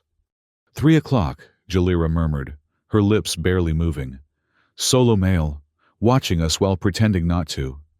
Elias casually adjusted his position to observe the indicated individual, a thin man with the bland features and perfect posture of a longtime bureaucrat. "Potential contact?" "Or station security," she replied. "Let's find out." She raised her hand, signaling for service. A server approached, a young woman with the telltale blank expression of someone under chemical compliance. "The moons of Altair are particularly bright this season," Jalira commented, as she ordered a second round of untouched drinks. "We were hoping to view them from the observation deck later." The server's expression didn't change, but she replied with the countersign. "The northern viewing platform offers the clearest perspective after the 3rd hour." Confirmation received. They settled in to wait, maintaining their cover as pleasure-seeking officials. The thin man continued his discreet observation, but made no move to approach. After an appropriate interval, they made their way to the northern observation deck, timing their arrival to coincide with the 3rd hour of the station's artificial night cycle. The deck was nearly deserted. Most patrons focused on more interactive entertainments during these hours. A solitary figure stood at the furthest viewport, gazing out at the swirling atmosphere of the gas giant. As they approached, the figure turned, revealing the features of a woman in her mid-30s, wearing the uniform of a senior hospitality coordinator. Administrator Voss and companion, she greeted them, using their cover identities. I'm Talon. I believe we have mutual interests. Regarding a specific guest of the establishment, Jalira confirmed, keeping her voice low despite the apparent privacy. Talon nodded, glancing around before activating a small device that created a localized interference field against listening devices. Malrin is held in the Platinum Suite, reserved for clients with specialized tastes and appropriate political connections. Condition? Elias asked, dreading the answer. Physically intact, Talon replied with clinical detachment. Psychologically, complicated. He's been conditioned to respond to certain triggers, phrases that can activate or deactivate compliant behavior. Without the correct deactivation codes, extraction would be problematic. Meaning he'd fight us or alert security, Jalira concluded. Worse, he's been implanted with a dead man's switch. If removed from the station without proper deactivation, it releases a neurotoxin. Death would be immediate. Elias controlled his anger with effort. These deactivation codes, where are they kept? With the station's chief medical officer, Dr. Rennick. His office is in the inner ring, restricted access. I can get you there, but security beyond the door is beyond my clearance.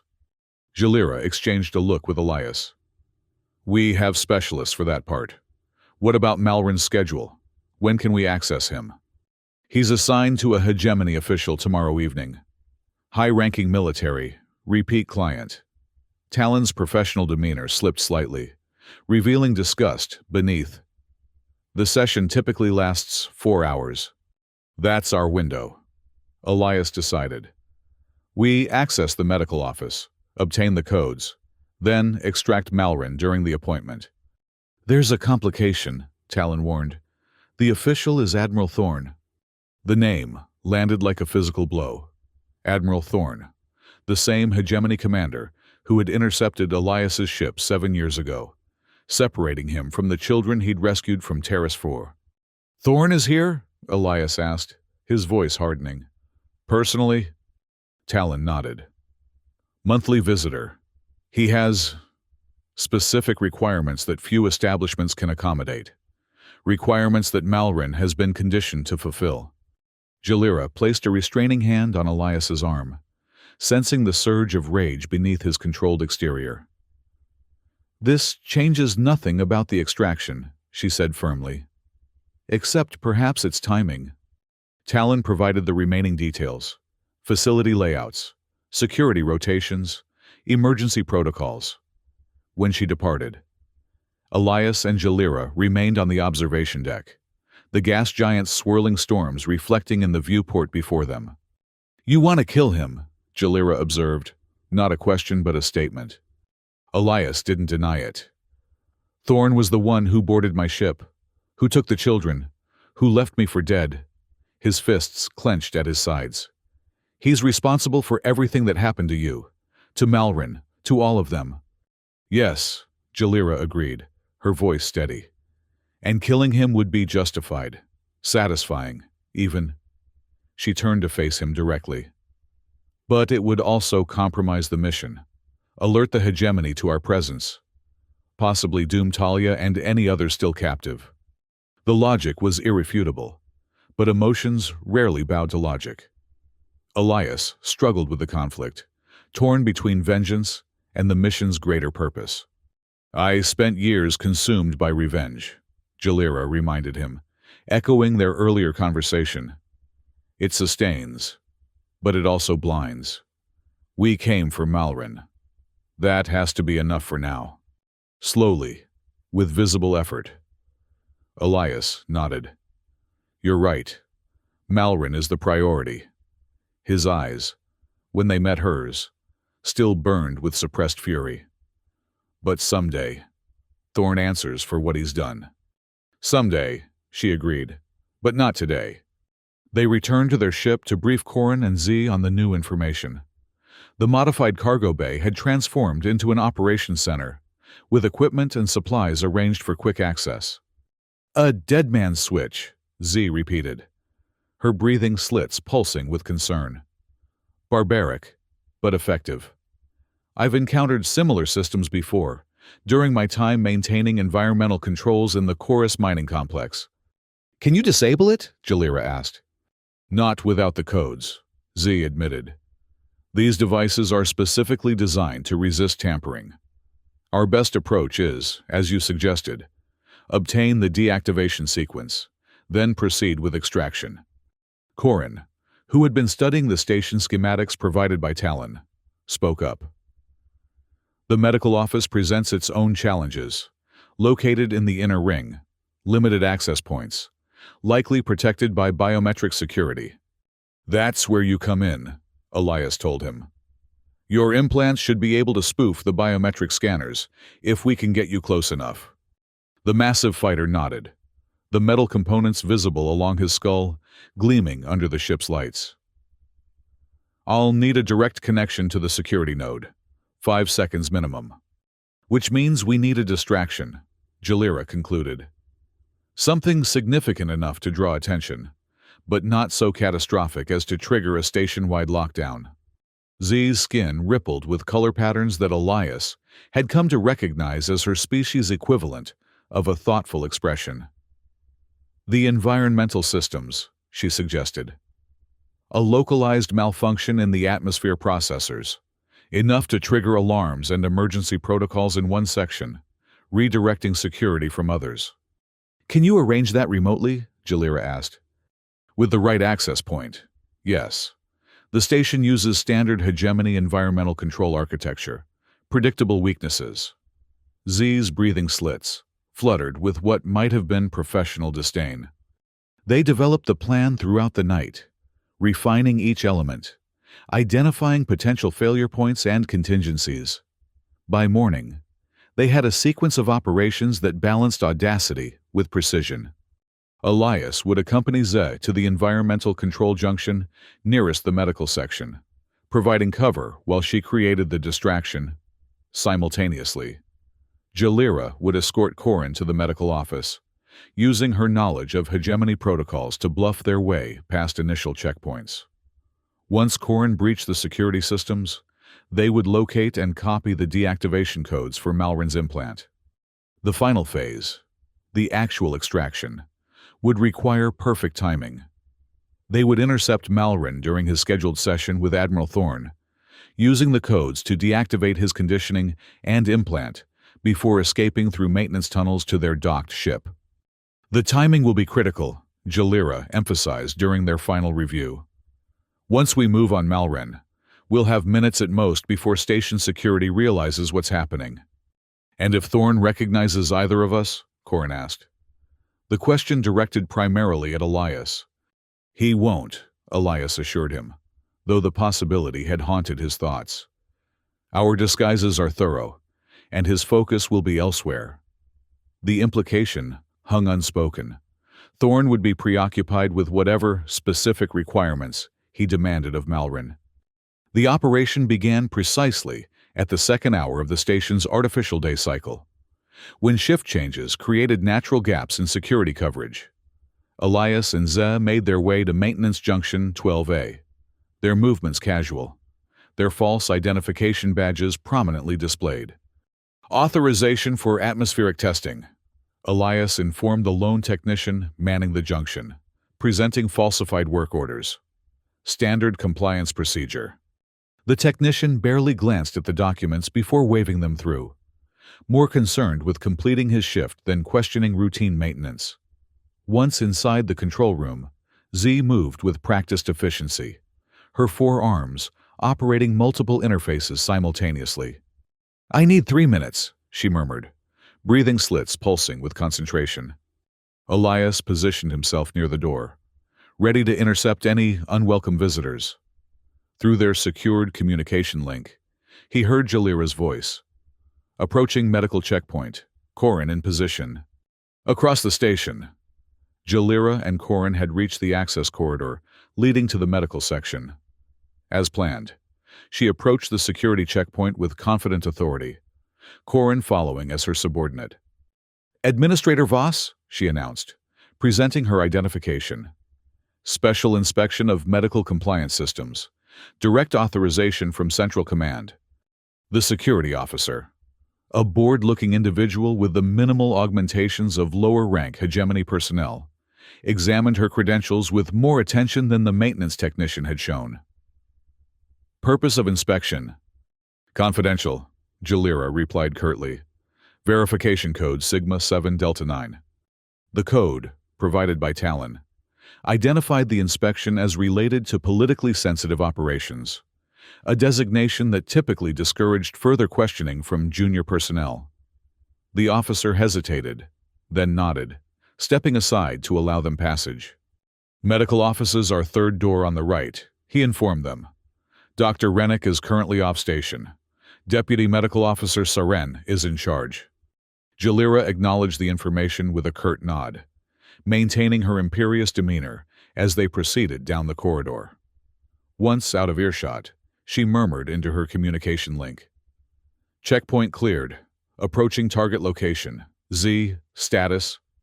30 seconds to implementation, Z's voice replied softly. In the environmental control room, Z's manipulations had reached their final stage. With precise timing, she triggered a cascading failure in the atmospheric processors serving the station's entertainment district, far from both the medical section and their planned extraction route. Alarms immediately blared throughout the affected areas. Emergency protocols activated, sealing compartments and rerouting life support. Security channels erupted with chatter as personnel responded to the apparent crisis. Distraction active, Z reported, already beginning to erase evidence of her tampering. You have approximately 12 minutes before they identify it as a false alarm. Jalira and Corin reached the medical office door, a nondescript entrance marked only by a small hegemony medical insignia. As expected, a biometric scanner protected access. Ready? Jalira asked, positioning herself to block surveillance camera views of what Corin was about to do. The massive fighter nodded, extending his hand toward the scanner. The metal implants along his arm reconfigured, thin filaments extending to interface with the security system. His eyes unfocused slightly as his augmentations worked to bypass the protection. Security protocol standard, he reported, voice distant as his consciousness partially merged with the system. Identifying authorization patterns. Found. Replicating. The scanner hesitated, then flashed green. The door slid open, revealing a meticulously organized medical office.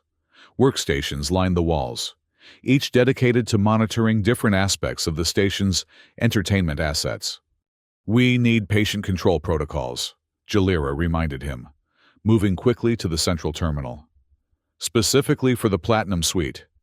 Corin joined her, his augmentations interfacing directly with the system to bypass additional security layers. Found Platinum Suite assets. 7 individuals currently active. Identifying Malrin. His massive fingers moved with surprising delicacy across the interface, sorting through encrypted files until he located the relevant records. Here, asset designation M117. Terrace origin confirmed. Implant control codes and conditioning triggers. Jalira inserted a data spike into the terminal, copying the information. Complete file. We'll need everything to safely deactivate both the implant and the behavioral conditioning. While they worked, Elias and Ze had completed their part of the distraction and were making their way toward the Platinum Suite through service corridors, avoiding main thoroughfares where security would be most alert. Extraction point in 3 minutes, Elias reported through the comlink. Status? Data secured, Jalira replied. Moving to rendezvous now. They regrouped at a maintenance intersection 1 level below the Platinum Suite. Z immediately began analyzing the extracted medical data, her species' unique neurological structure allowing her to process information more rapidly than human counterparts. Implant deactivation requires a specific sequence of commands, she reported. Verbal trigger, followed by direct signal to the device itself. I can generate the signal with my equipment, but someone must deliver the verbal component in precise hegemony formal dialect. "I'll do it," Jalira said. "My father ensured I was fluent in all hegemony formal variations." "The conditioning is separate," Z continued. "A psychological framework built on pain-pleasure response. Breaking it completely would require time we don't have. But there's a temporary override command that will create a 30-minute window of clarity." Elias checked the time. "Thorne's session with Malrin began 15 minutes ago. We need to move now." Their approach to the Platinum Suite utilized service passages, normally reserved for the discrete delivery of supplies and entertainment assets. Talon had provided access codes that allowed them to bypass the regular security checkpoints, bringing them to a service entrance at the rear of the suite. "Remember," Jalira cautioned as they prepared to enter, "Malrin may initially resist. His conditioning will identify us as threats to his assigned purpose." Elias nodded grimly. "Zeh, stay back with the signal generator until we've delivered the verbal trigger. Corin, be ready to restrain him if necessary, but minimal force only." Z's skin pulsed acknowledgement, while Corin flexed his massive hands in preparation. "Now," Elias commanded, and entered the code sequence. The service door slid open silently, revealing a short corridor leading to the main chamber of the Platinum Suite. Rich fabrics draped the walls, absorbing sound and creating an atmosphere of isolated luxury. Soft lighting cast everything in golden hues, designed to flatter and enhance. They moved silently toward the main chamber, guided by the subtle sounds of occupation. Elias's hand tightened on his concealed weapon, his earlier promise to Jalira, warring with his instinctive desire for vengeance against Thorne. The main chamber came into view, a spacious room dominated by an ornate bed. Admiral Thorne stood beside it, his back to them, still fully dressed in his hegemony uniform. Before him knelt a young man with the distinctive facial markings of Terrace nobility, his expression blank, his posture one of absolute submission. Malrin, older, changed, but unmistakably one of the children Elias had rescued 7 years ago. Thorne was speaking, his voice carrying the casual cruelty of absolute power. "And perhaps this time you'll manage to please me properly. M117. Your performance last month was disappointing." Before Elias could move, Jalira stepped forward, her voice clear and commanding as she spoke the override phrase in perfect hegemony formal dialect. "Asset M117. Command override Sigma Epsilon 973. Cognitive independence initiated." Thorne whirled, his hand reaching for the weapon at his hip, but Corin was faster. The massive fighter crossed the room in 2 strides, disarming the Admiral with brutal efficiency and restraining him before he could activate any alarm. Malrin remained kneeling, his expression shifting from blank submission to confusion as the override took effect. What's happening?" His voice was hoarse, as if rarely used for normal speech. Z moved forward, her device emitting the precise signal sequence to deactivate the dead man's implant. "Hold still," she instructed gently. "This will neutralize the control device within you." Elias approached Malrin carefully, keeping his movements slow and non-threatening. "Malrin, do you remember Terrace 4? The compound? The escape?" Recognition flickered in the young man's eyes, followed immediately by fear. "They'll punish me for remembering. They always do." "Not anymore," Elias promised. "We're here to take you home." Thorne, still restrained by Corin, laughed bitterly. "Home? There is no home for specially conditioned assets. His mind belongs to the hegemony now. Whatever you think you're saving is long gone." Jalira stepped forward, removing her cosmetic lenses to reveal her crimson eyes, a feature unique to certain bloodlines of Terrace nobility. "Do you remember me, Malrin? We were held together in the compound." Malrin stared, recognition gradually dawning. "Jalira, the ambassador's daughter." His voice strengthened slightly. They told us you were dead, that all who escaped had been eliminated. They lied, she said simply, as they've lied about everything. We survived, we fought back, and now we've come for you. Z's device emitted a soft tone, indicating completion of its task. Implant neutralized, she reported. He can be safely moved now. Thorne struggled against Corin's grip, his face contorted with rage. You fools! The moment I fail to report in, security protocols will activate. Every exit will be sealed, every asset locked down. Then we'd better hurry, Elias replied, helping Malrin to his feet. The young man swayed, disoriented by the sudden freedom from his conditioning, but steady enough to walk with assistance. Jalira approached Thorne, her expression cold. Admiral, it seems our paths cross again after 7 years. Recognition dawned in the Admiral's eyes as he looked more closely at her. Impossible! You're the child you thought you'd broken? She smiled without warmth. Your greatest mistake was believing your own propaganda, that slaves can't fight back, that the oppressed will always submit. Elias moved to her side. We should go, now! The conflict was visible in her expression, the same desire for vengeance that he himself had struggled with. But as before, mission priorities prevailed. She nodded, turning away from Thorne. What about him? Corin asked, still restraining the Admiral. Secure him, Elias decided. Delay discovery as long as possible. With efficient movements, Corin bound and gagged the Admiral, then secured him in the suite's private refresher unit. It wouldn't hold him forever, but it might buy them the crucial minutes needed for escape.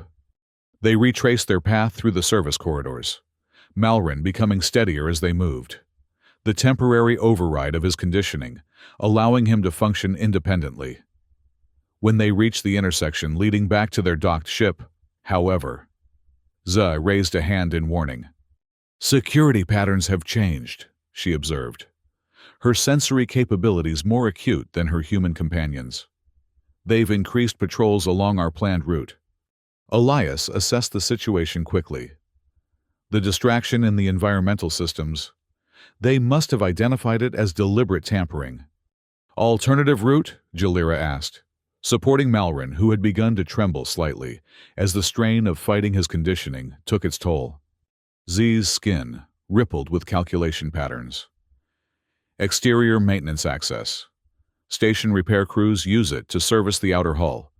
Less monitored, but more physically challenging. And exposed to space, Corin added grimly. We have no choice, Elias decided. Lead the way. Z guided them through increasingly narrow service passages until they reached a small airlock designated for exterior maintenance. Beyond it lay the outer hull of the station, equipped with magnetic tracks and handholds for repair crews. Emergency suits in this locker, Z indicated, already moving to access the sealed compartment. Basic design, minimal propulsion, 20-minute air supply. They helped Malrin into a suit first, his movements becoming increasingly uncoordinated as the temporary override began to fade. Jalira spoke to him continuously, grounding him with memories of Terrace, of their shared childhood before captivity. Once all were suited, Z operated the airlock controls. Our ship is docked approximately 300 meters along the hull curve. We'll need to move quickly, but carefully. The magnetic boots will keep us anchored, but a misstep could still be catastrophic. The outer door opened, revealing the curvature of Vega Station against the backdrop of the gas giant below. The view was breathtaking and terrifying, a vast abyss of space into which one could fall forever. Z led the way, her 4 limbs providing additional stability as she navigated the magnetic tracks. Corin followed. Then, Malrin with Jalira close beside him. And finally, Elias bringing up the rear, constantly scanning for signs of pursuit. They had covered perhaps half the distance to their ship when alarms began flashing across the station's exterior, silent in the vacuum of space, but unmistakable in their meaning. Their escape had been discovered. Faster! Elias urged through the suit's communication system. They'll deploy security teams to all docking bays. They increased their pace as much as safety allowed, the gas giant wheeling below them as they traversed the curve of the station. Finally, their ship came into view, still secured at its docking port with no visible security presence. Yet, Corin, get Malrin aboard and prepare for immediate departure, Jalira instructed. Elias and I will create a diversion at the main airlock to buy you time. The plan made tactical sense, but Elias hesitated. We may not make it back to the ship if security responds in force. Then we'll find another way out, she replied, with the confidence of someone who had escaped impossible situations before. Malrin is the priority. They separated at the ship's external airlock. Corin, and Malrin entered directly, while Elias and Jalira continued along the hull to the station's main exterior access point, a larger airlock used for bulk cargo and equipment. What exactly is our diversion? Elias asked as they moved. Jalira's smile was visible through her helmet visor. Something appropriately destructive. She produced a small device from her suit's utility pouch, a compact explosive charge designed for industrial mining, but equally effective against station infrastructure. That'll certainly get their attention, Elias observed. They reached the main airlock, finding it unguarded.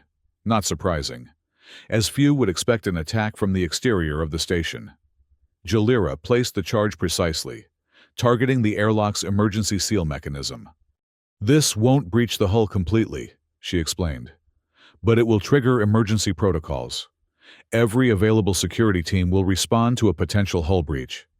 Elias checked their position relative to their ship. We'll need to move fast once this detonates. Security will lock down all exterior access points. Then, we don't use exterior access points, Jalira replied, indicating a maintenance panel nearby. Emergency evacuation systems. They can only be sealed from inside the station, not remotely. She activated the charge, setting a 30-second timer. They immediately began moving back toward their ship, using the magnetic tracks to accelerate their pace. The explosion, when it came, was eerily silent in the vacuum of space, but its effects were immediately visible.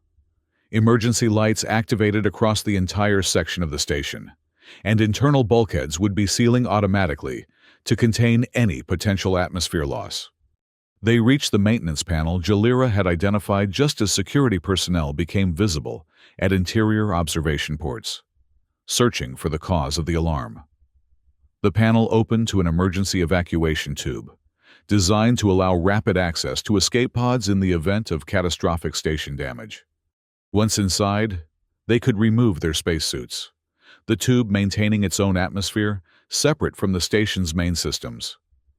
They moved quickly through the narrow passage, emerging near their docking bay, just as Z's voice came through their communication devices.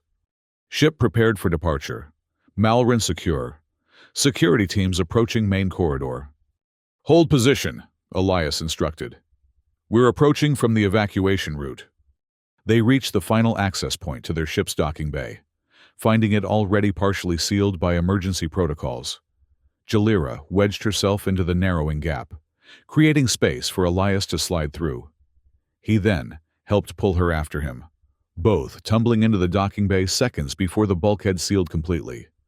Their ship waited, engines already humming with pre-launch preparation. They sprinted the final distance, boarding just as security forces breached the far entrance to the bay. "Go!" Elias shouted, as they sealed the ship's hatch behind them. Already at the controls, immediately initiated emergency undocking procedures, sacrificing standard safety protocols for speed. The ship lurched free of its moorings, the docking clamps releasing with mechanical protests. Security forces opened fire, energy weapons scoring the hull, but failing to penetrate the reinforced plating. Z guided the ship away from the station with remarkable precision, navigating through the complex docking structures before accelerating toward open space. Behind them, alert sirens wailed silently in the vacuum as Vega Station mobilized its defensive systems. "Patrol ships launching," Corin reported from the sensor station. 3. No. 4 vessels. Intercept course. Divert all power to engines, Jalira ordered, taking the co-pilot's position. We need distance before they can establish weapons lock. The ship surged forward, straining against the laws of physics as they pushed its systems beyond design tolerances. The patrol ships followed, gradually closing the gap with their superior engines. They're hailing us, Corin announced, demanding immediate surrender. Ignore it, Elias said, checking Malrin's condition. The young man had been secured in a medical berth. His expression troubled as the temporary override of his conditioning continued to fade. How long until we can make the jump to Haven's Reach? 7 minutes to minimum safe distance, Z replied, her skin patterns showing stress as she pushed the ship's capabilities. The patrol ships will intercept before then. Options? Jalira asked, her focus absolute as she assisted Ze with navigation. Elias studied the tactical display, noting the position of the gas giant relative to their course. The upper atmosphere. If we skim close enough, the radiation and electromagnetic interference might confuse their targeting systems. And possibly fry our own navigation, Z cautioned, but was already adjusting their trajectory toward the massive planet. The maneuver was dangerous, requiring precision that pushed the limits of both pilot and ship. They descended toward the gas giant, its swirling storms growing increasingly massive in the viewports. The patrol ships followed, their pursuit relentless, but more cautious as they approached the hazardous conditions of the upper atmosphere. Alarms blared throughout their ship as radiation levels spiked and atmospheric pressure began to stress the hull. Delicate systems fluctuated, struggling to function in the electromagnetic chaos generated by the gas giant's powerful storms. Hull integrity at 70%, Corin reported, his augmentations interfacing directly with the ship's diagnostic systems. Dropping rapidly. Just a little longer, Z urged, her forearms working in perfect coordination across multiple control interfaces. The patrol ships are falling behind. Their standard systems are more vulnerable to this environment than our modified ones. Elias checked the tactical display. Sure enough, the pursuing vessels had increased their distance, unable to maintain the same aggressive trajectory through the planet's turbulent upper layers. Now, Jalira called, while they're repositioning. Z executed a maneuver that defied conventional piloting wisdom, using the massive updraft from a planetary storm system to slingshot their ship back toward open space. The vessel groaned under the strain, artificial gravity fluctuating wildly as they accelerated at rates beyond standard safety parameters. They burst free of the gas giant's influence, their trajectory now carrying them rapidly away from both the planet and the confused patrol ships. Behind them, the pursuers struggled to reacquire their position, their sensors still compromised by the atmospheric interference. Jump calculations complete, Zay announced, her breathing slits pulsing rapidly with exertion. Ready on your command. Execute, Jalira ordered. The stars stretched and blurred as the jump drive engaged, catapulting them into hyperspace and safety. Collective exhales of relief filled the bridge, the tension of the escape finally breaking. Elias moved immediately to check on Malrin, finding the young man awake but disoriented. The override of his conditioning was wearing off, creating a confused state between his programmed responses and his true personality. Where is the Admiral? Malrin asked, his voice unsteady. I should be serving. I'll be punished for absence. You're free, Malrin, Elias told him gently. The Admiral has no power over you anymore. The implant is deactivated. You're safe. Confusion and fear warred in the young man's expression. Not possible. Never free. Attempted escape results in termination. Jalira joined them, kneeling beside the medical berth. Malrin, look at me. Do you remember Terrace, before the compound? We played together in the Ambassador's Gardens. You taught me to climb the silver fruit trees. A flicker of recognition crossed his features. Jalira! But you! They said you were dead. They lied, she repeated her earlier assurance. As they've lied about everything. You're free now. We both are. Malrin's conditioning fought against these concepts, his body trembling with the neurological conflict. Z approached, scanning him with a medical device. The temporary override is fading as expected, she reported. He needs proper medical attention to fully break the conditioning. There are specialists at Haven's Reach who can help. Will he recover? Elias asked, the question heavy with his sense of responsibility for all the children he had failed to protect 7 years ago. Z's skin patterns indicated cautious optimism. The human mind is remarkably resilient. With time, proper care, and the absence of reinforcement triggers. Yes, recovery is possible. Jalira remained by Malrin's side, continuing to speak to him of their shared childhood, anchoring him to memories from before his captivity. The strategy seemed to help, his trembling gradually subsiding as the jump continued. Elias moved to the bridge, where Corin monitored their progress through hyperspace. Status: no signs of pursuit, the massive fighter reported. Jump trajectory stable. Estimated arrival at Haven's Reach in 17 hours. And our passenger? Stabilizing, I think. Jalira knows what she's doing. Elias nodded, gazing out at the distorted starscape of hyperspace. One rescued, one still to find. Talia, Corin acknowledged. At the Novus 9 facility. That will be considerably more challenging. Yes, Elias agreed grimly. But necessary. All of us, or none. The journey back to Haven's Reach passed without incident. The damaged ship limping into the asteroid field that concealed the settlement. They were met with both medical teams for Malrin and a council eager to debrief them on the operation. In the days that followed, Malrin began the long process of recovery. The specialist confirmed Z's assessment. His conditioning could be broken, his true personality gradually restored, though the psychological scars would remain. Jalira visited him daily, her presence providing continuity and reassurance as he navigated the confusing transition from slave to free man. Elias focused on planning the next extraction, the far more complex operation to rescue Talia from the Novus 9 research facility. Intelligence was scarce, the facility's security formidable, and the hegemony would now be alert for further rescue attempts following the incident at Vega Station. A week after their return, Elias found Jalira in the same observation dome where they had spoken before the Vega mission. She stood at the viewport, watching the slow dance of asteroids against the starfield. Malrin asked about you today, she said as he joined her. His memories are becoming more coherent. He remembered you from the compound escape. Good, Elias replied, genuine relief in his voice. The specialists believe his recovery will continue? Yes, though it will take time. The physical addiction to his conditioning drugs will be the next hurdle. She turned to face him fully. But that's not why you're here. No, he admitted. The Council has approved the Novus 9 operation. We leave in 3 days. Jalira nodded, unsurprised.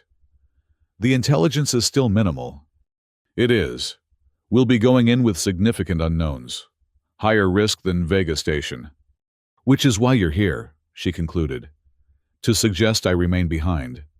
Elias smiled ruefully. Would there be any point in making that suggestion? None whatsoever, she confirmed, a hint of amusement breaking through her serious expression. We made a promise. All of us, or none. That includes Talia. The mission parameters are different this time, he cautioned. Novus 9 isn't a commercial facility like Vega Station. It's a black site, military personnel, advanced security, possibly experimental weapons development. All the more reason for both of us to go, Jalira countered. Your tactical experience, my knowledge of hegemony protocols. We work well together. Elias, you know this. He did know it. Their partnership had evolved rapidly from adversaries to allies to something deeper, a connection forged through shared purpose and mutual respect. The thought of facing the Novus 9 facility without her at his side felt wrong, incomplete. 3 days, he said finally. Z and Corin have already volunteered. We'll need at least 2 more for a facility of this size. Vorin for technical systems, Jalira suggested. And Talon has contacted us. After Vega Station, her cover is compromised. She wants to join our operation directly. Elias raised an eyebrow. Our Vega Station contact? Can she be trusted? Zah vouches for her. Apparently, they have history from before the arena days. They stood together at the viewport, the weight of the coming mission settling between them. The stars beyond the asteroid field seemed colder somehow, more distant. Somewhere out there, in a facility designed to disappear people completely. Talia waited, perhaps unaware that anyone was coming for her, that anyone remembered her existence. We'll find her, Jalira said softly, as if reading his thoughts. We'll bring her home. Elias nodded, allowing himself to draw strength from her certainty. All of us, or none. The preparations for the Novus 9 operation consumed the next 3 days.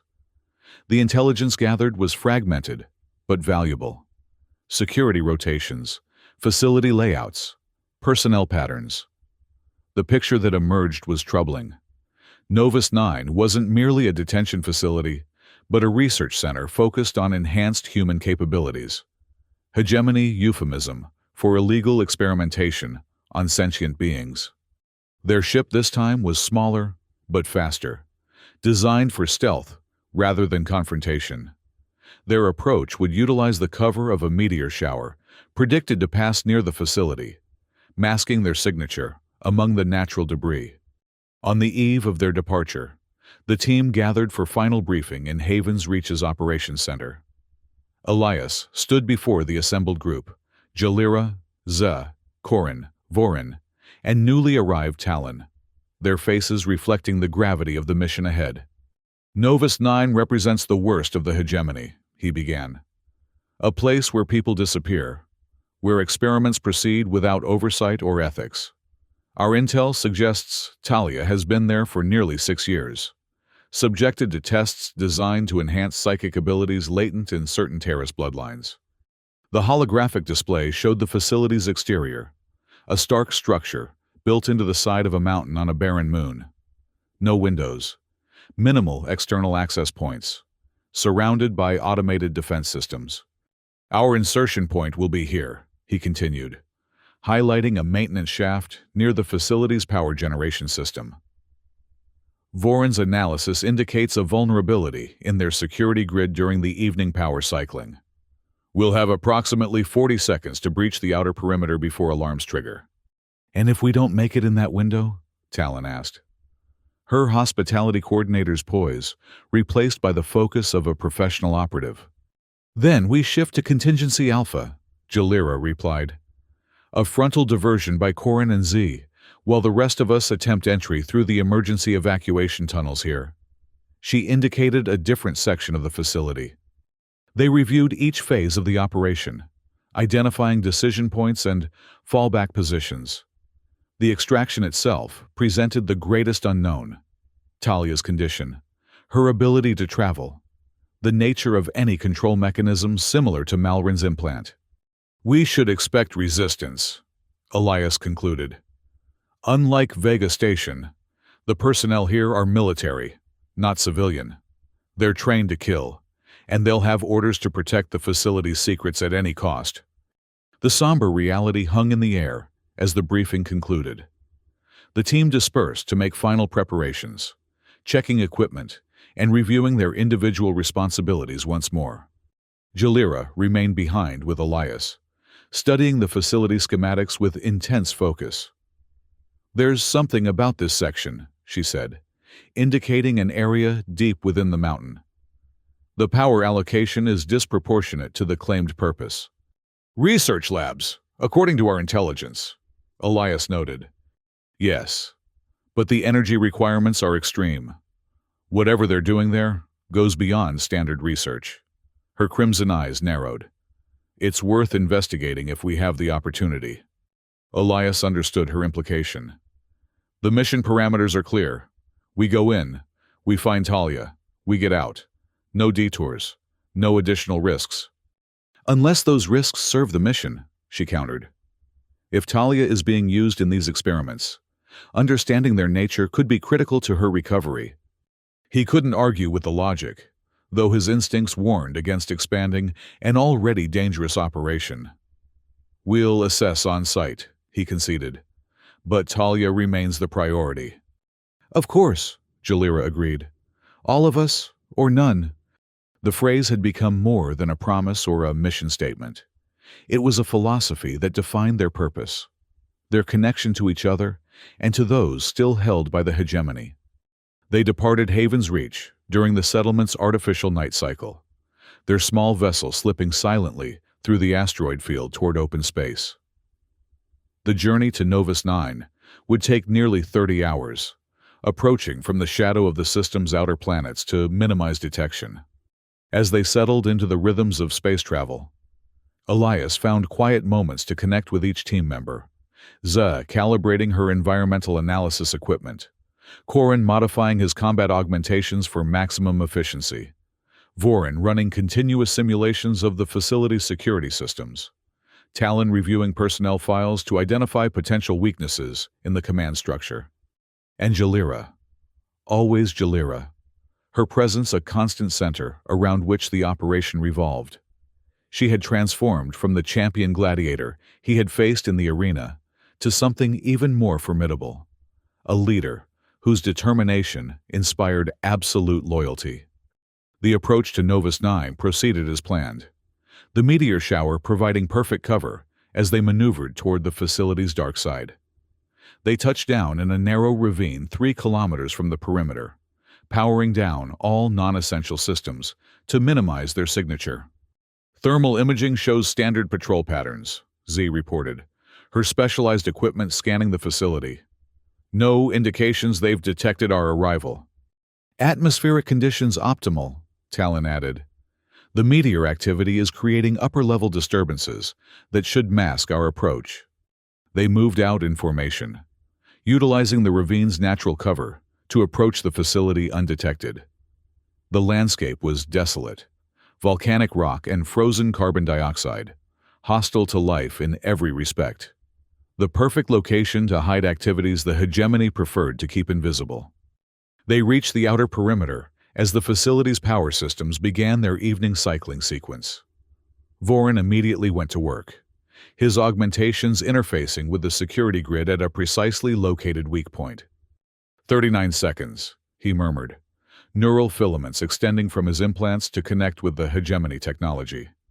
Bypassing initial protocols, redirecting security feeds, creating access window. The others waited in tense silence, weapons ready, eyes scanning for any sign of detection. Elias felt the familiar focus of combat sharpening his senses, the mission parameters clear in his mind. Beside him, Jalira radiated the same controlled intensity, her body poised for either action or retreat as circumstances demanded. Access achieved, Vorin announced, with 15 seconds to spare. A section of the perimeter barrier shimmered and deactivated, creating an opening just large enough for them to pass through single file. They moved quickly, entering the facility grounds and taking cover behind a massive exhaust housing. The barrier reactivated behind them, the power cycling completing its sequence without triggering any alarms. Phase 1 complete, Elias confirmed. Proceed to maintenance access point. The team advanced across the facility grounds, using shadow and structure for concealment. They encountered no personnel.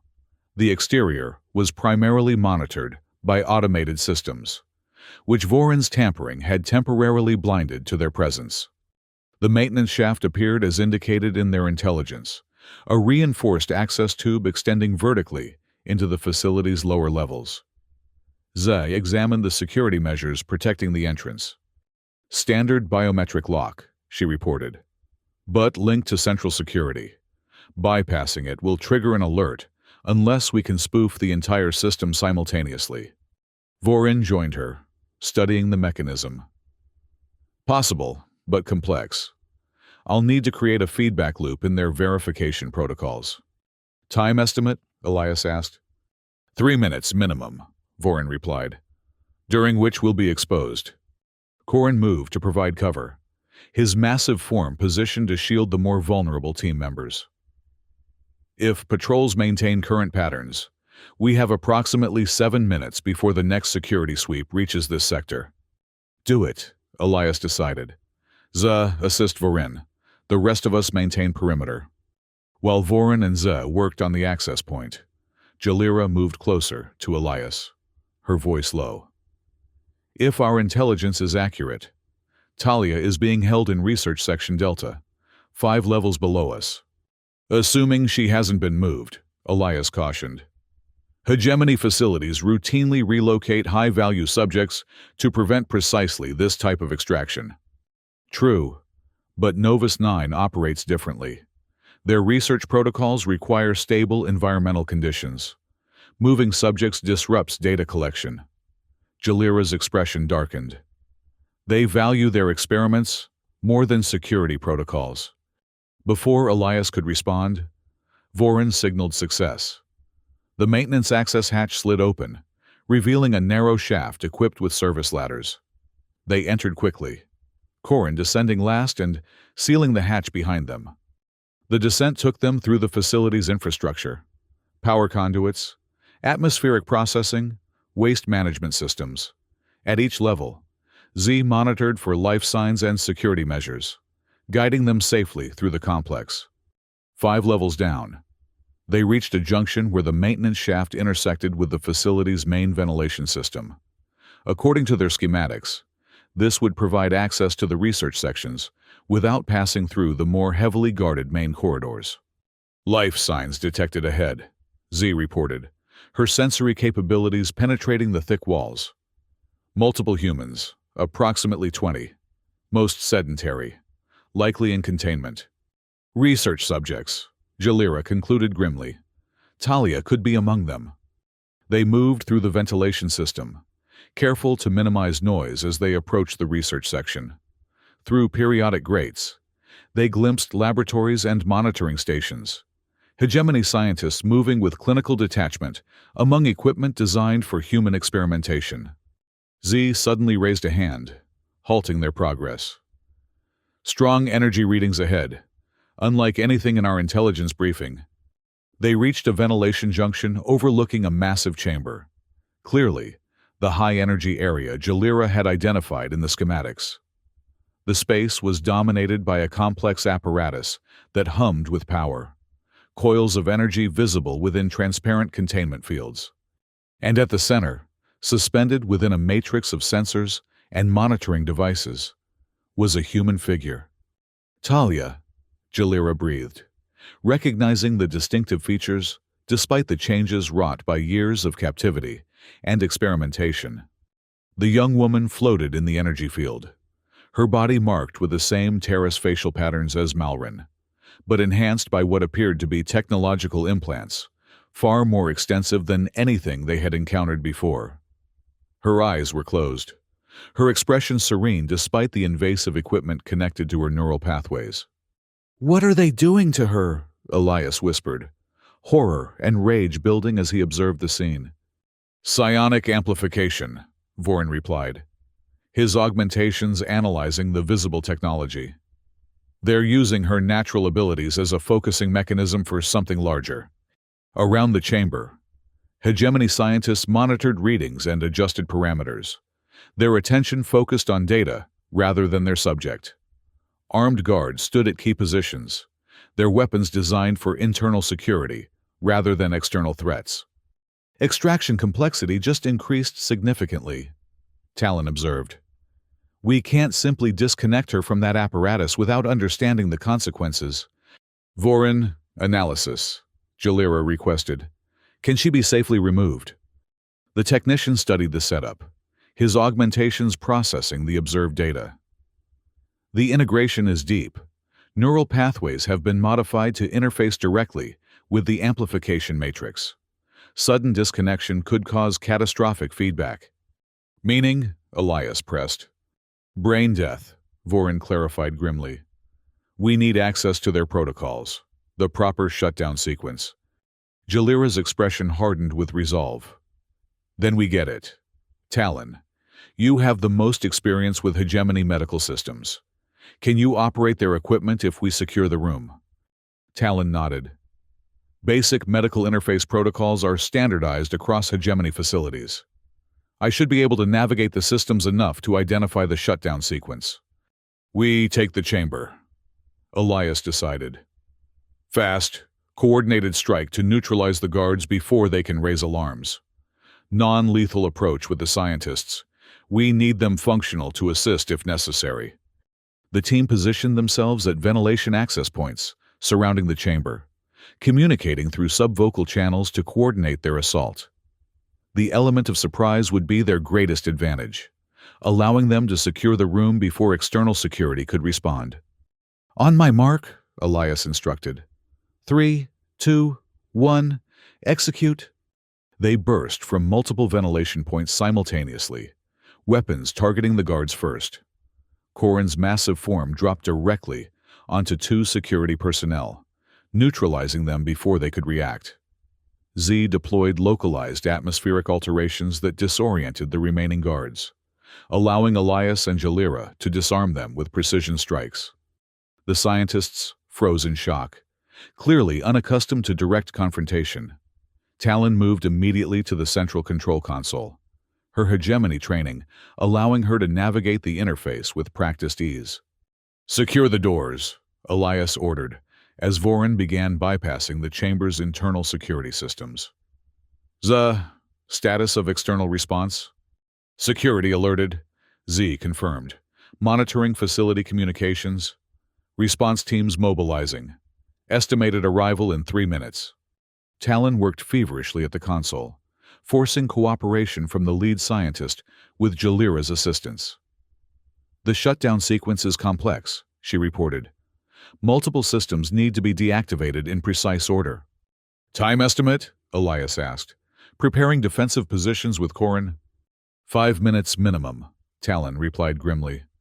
More than we have before security arrives. Jalira moved to stand beneath Talia's suspended form, looking up at the young woman who had once been a child under her protection. Can she hear us? Is she conscious? The lead scientist, a thin man with the cold eyes of someone who had long ago separated ethics from research, responded reluctantly. Yes, her consciousness is fully intact. It's necessary for the psionic interface. Jalira addressed the suspended figure directly. Talia, it's Jalira, from Terrace. We've come to take you home. For a moment, there was no response. Then, slowly, Talia's eyes opened. They were the same crimson as Jalira's, the mark of their shared heritage, but overlaid with a luminescent quality that spoke of the modifications done to her natural abilities. Jalira? The voice was faint, disembodied, seeming to emanate from the speakers around the chamber rather than from Talia herself. Not possible. A hallucination. No hallucination, Jalira assured her. We're real. Elias is here too, the mercenary who rescued us from the compound 7 years ago. We found Malrin. He's safe. Now we've come for you. Talia's eyes moved to Elias, recognition flickering through the otherworldly glow. The promise. All of us. Or none. Yes, Elias confirmed, moving to stand beside Jalira. We're keeping that promise, but we need to get you out of this apparatus safely. Cannot, Talia replied, her voice strengthening slightly. The integration is complete. I am the apparatus now. Its purpose is my purpose. What purpose? Jalira asked, dread building at the implications. Before Talia could answer, Vorin called urgently from the security station. Multiple response teams converging. Heavy weapons authorized. Our window is closing. Talon, status on the shutdown? Elias demanded. Still working through the sequence, she replied. fingers flying across the interface. But it's designed with deliberate failsafes to prevent exactly what we're attempting. Talia's voice came again, stronger now. You must go. They will recapture you, return you to the arenas, to slavery. Not without you, Jalira insisted. There is another way. Talia's eyes closed briefly, as if gathering strength. I can help you, but you must help me in return. Anything, Elias promised without hesitation. Destroy this facility, Talia said, her voice suddenly resonant with power that made the energy fields around her fluctuate. End these experiments. Free the others like me. There are others? Jalira asked. Many, connected through the psionic network, suffering, being used to create something terrible. Her expression conveyed a desperation beyond words. A weapon. They're building a weapon using our minds, our abilities. It must be stopped. Elias looked to Vorin. Is it possible? Can we overload the facility systems? The technician hesitated. Yes, but the resulting cascade would destroy everything, including this chamber. Including Talia, Jalira realized, her voice hollow. Yes, Talia confirmed. I cannot be separated from the apparatus without months of careful disconnection. There is no time for that now. Her gaze fixed on Jalira with sudden clarity. This is my choice, my freedom. The weight of the decision crashed down upon them. Security teams were minutes away. Escape routes were rapidly closing. And Talia, one of the children they had sworn to save, was asking them to fulfill their promise in the only way now possible. There must be another way, Elias insisted, the memory of his failure 7 years ago surging painfully to the surface. There isn't, Talia said with surprising gentleness. I have been part of this system for 6 years. I know its limitations, its weaknesses. I cannot leave, but I can ensure it never harms another. Z approached, her skin patterns showing deep distress. Security has sealed the level. They're preparing to breach the chamber. Time had run out. Decisions had to be made. Jalira looked up at Talia, tears gathering in her crimson eyes. Is this truly what you want? Yes, Talia replied, certainty replacing the ethereal quality of her voice. Freedom comes in many forms. This is mine. Elias turned to Vorin. Can you set the overload and still give us time to escape? The technician nodded grimly. I can trigger a cascading failure in the power systems. It would give us approximately 7 minutes before critical mass. Do it, Elias ordered, the words heavy with the weight of their consequences. While Vorin worked, Jalira maintained contact with Talia, speaking to her of Terrace, of Haven's Reach, of the rebellion growing against the hegemony. In those final moments, she gave Talia connection to the world beyond her prison, to the freedom she had been denied for so long. It's done, Vorin announced. Power systems are beginning an irreversible cascade. 7 minutes until complete system failure. Secondary route, Elias commanded. Already moving toward an emergency access shaft Vorin had identified during his sabotage. Z, atmospheric countermeasures to cover our retreat. Z deployed a complex mixture of gases designed to confuse sensors and disorient pursuers. While Corin forced open the access shaft, the team prepared to depart, each taking a final moment to acknowledge Talia's sacrifice. Jalira was the last to leave, her hand reaching up toward the suspended figure. We'll remember, she promised. Your choice, your courage. It won't be in vain. Tell Malrin, Talia requested, a smile touching her lips for perhaps the first time in years. Tell him I found my way home. They escaped through maintenance tunnels and emergency systems. Z's environmental expertise guiding them through sections where life support was already failing from Vorin's cascading overload. Behind them, alarms blared as the facility began emergency evacuation procedures. the hegemony personnel abandoning research data and equipment in their rush to escape. They reached their ship with barely 2 minutes remaining before complete system failure. As they lifted off, the facility behind them began to implode, the mountain itself seeming to collapse inward as the power core reached critical mass. From orbit, they watched the destruction unfold, a catastrophic failure that consumed the entire research complex in fire and ruin. With it went all evidence of the hegemony's psionic weapons program, the cruel experiments performed on unwilling subjects, and Talia herself, finally free from the apparatus that had imprisoned her for so long.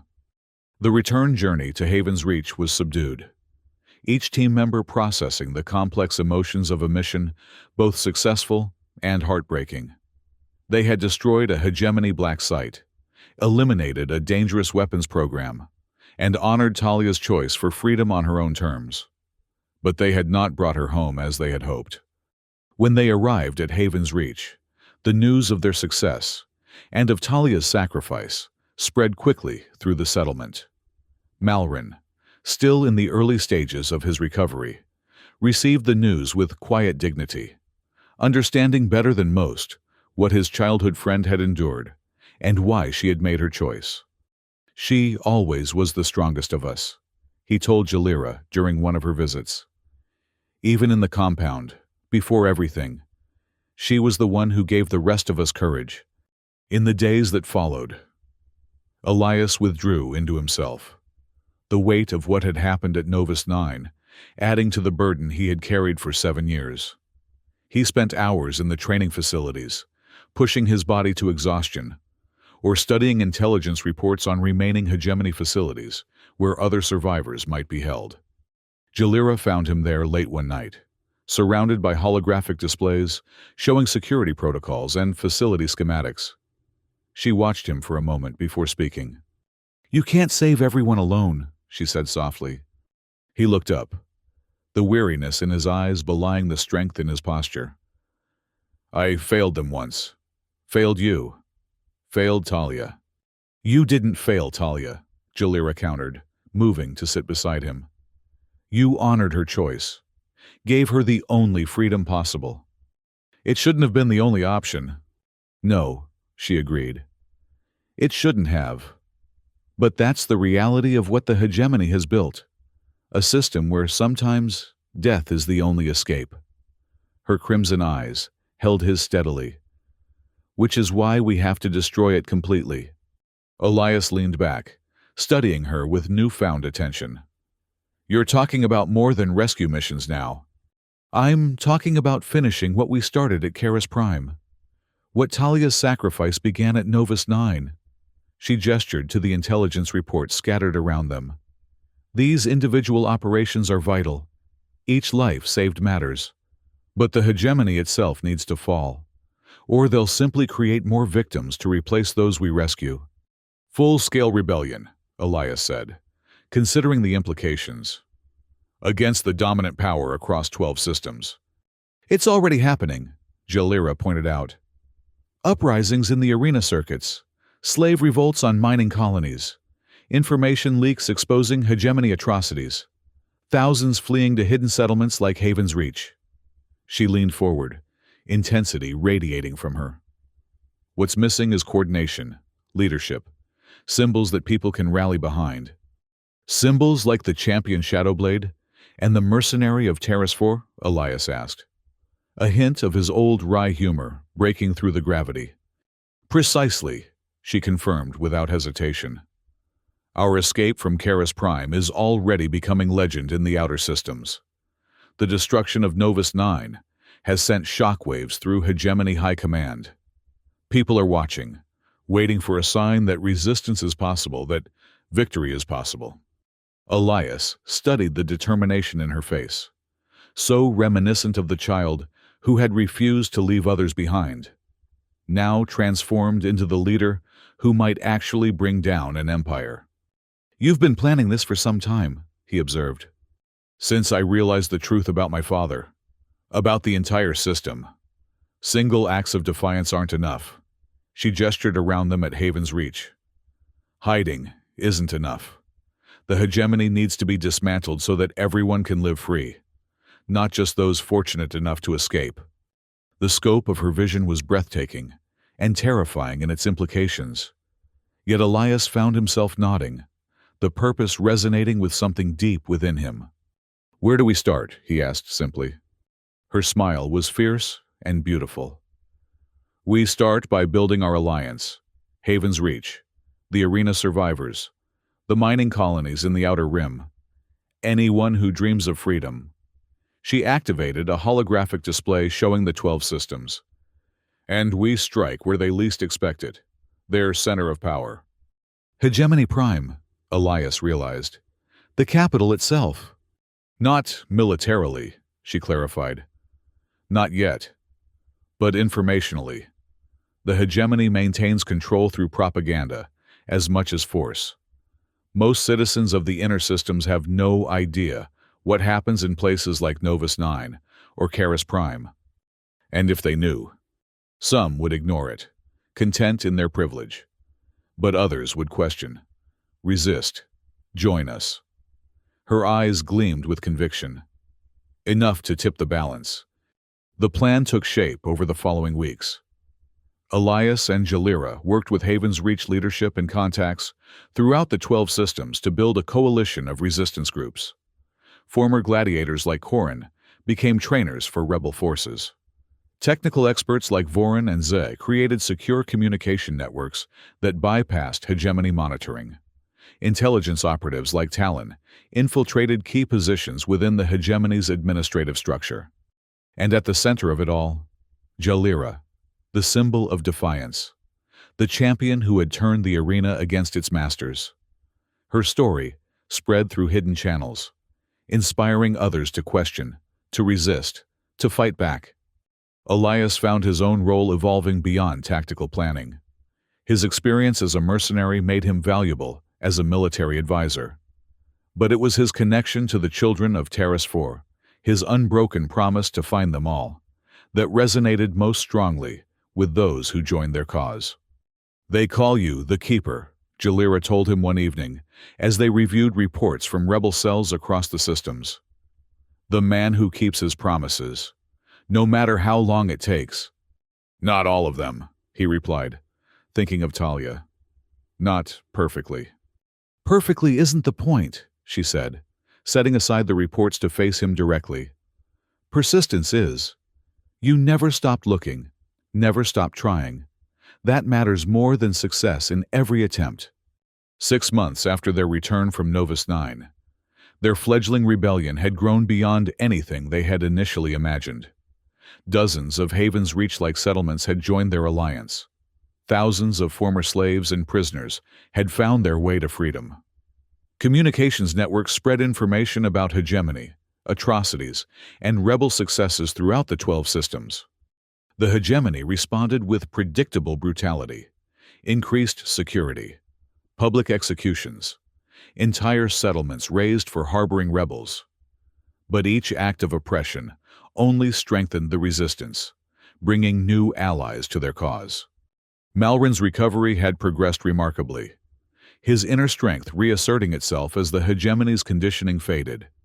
He joined their planning sessions, offering insights into the psychological tactics used to control those in captivity, helping develop methods to break the conditioning of others they rescued. The breakthrough came unexpectedly. During a routine intelligence assessment, Vorin, monitoring hegemony communications, detected unusual activity in the diplomatic corps. "They're gathering," he reported, displaying intercepted travel orders. High-level officials from all 12 systems, converging on Hegemony Prime for some kind of special assembly. "Verification?" Elias asked, immediately recognizing the strategic implications. "Multiple sources confirm," Vorin replied, "including our operatives in the Transportation Ministry. The gathering includes military leadership, planetary governors, corporate directors, the entire power structure in one location." Jalira studied the information, her tactical mind assessing possibilities. "When?" 3 weeks from now. Duration approximately 5 days. The opportunity was unprecedented. The hegemony's leadership concentrated in a single location, their attention focused inward, rather than on the growing threat at their borders. This is it, Jalira decided, looking around at their assembled council. Our moment to strike at their center. Not militarily, Elias cautioned, echoing her earlier assessment.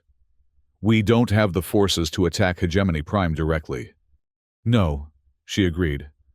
But informationally, a broadcast that bypasses their controls, reaches every system simultaneously, that could change everything. The plan took shape rapidly. Vorin and his technical team would hijack the Hegemony's own communication network during the assembly, redirecting it to carry their message instead of the official proceedings. Talon's operatives within the capital would provide access codes and disable security protocols at critical junctures. The message itself would be simple but devastating. Proof of the Hegemony's atrocities. Evidence from Novus 9, from the arena systems, from the slave compounds. Testimony from survivors.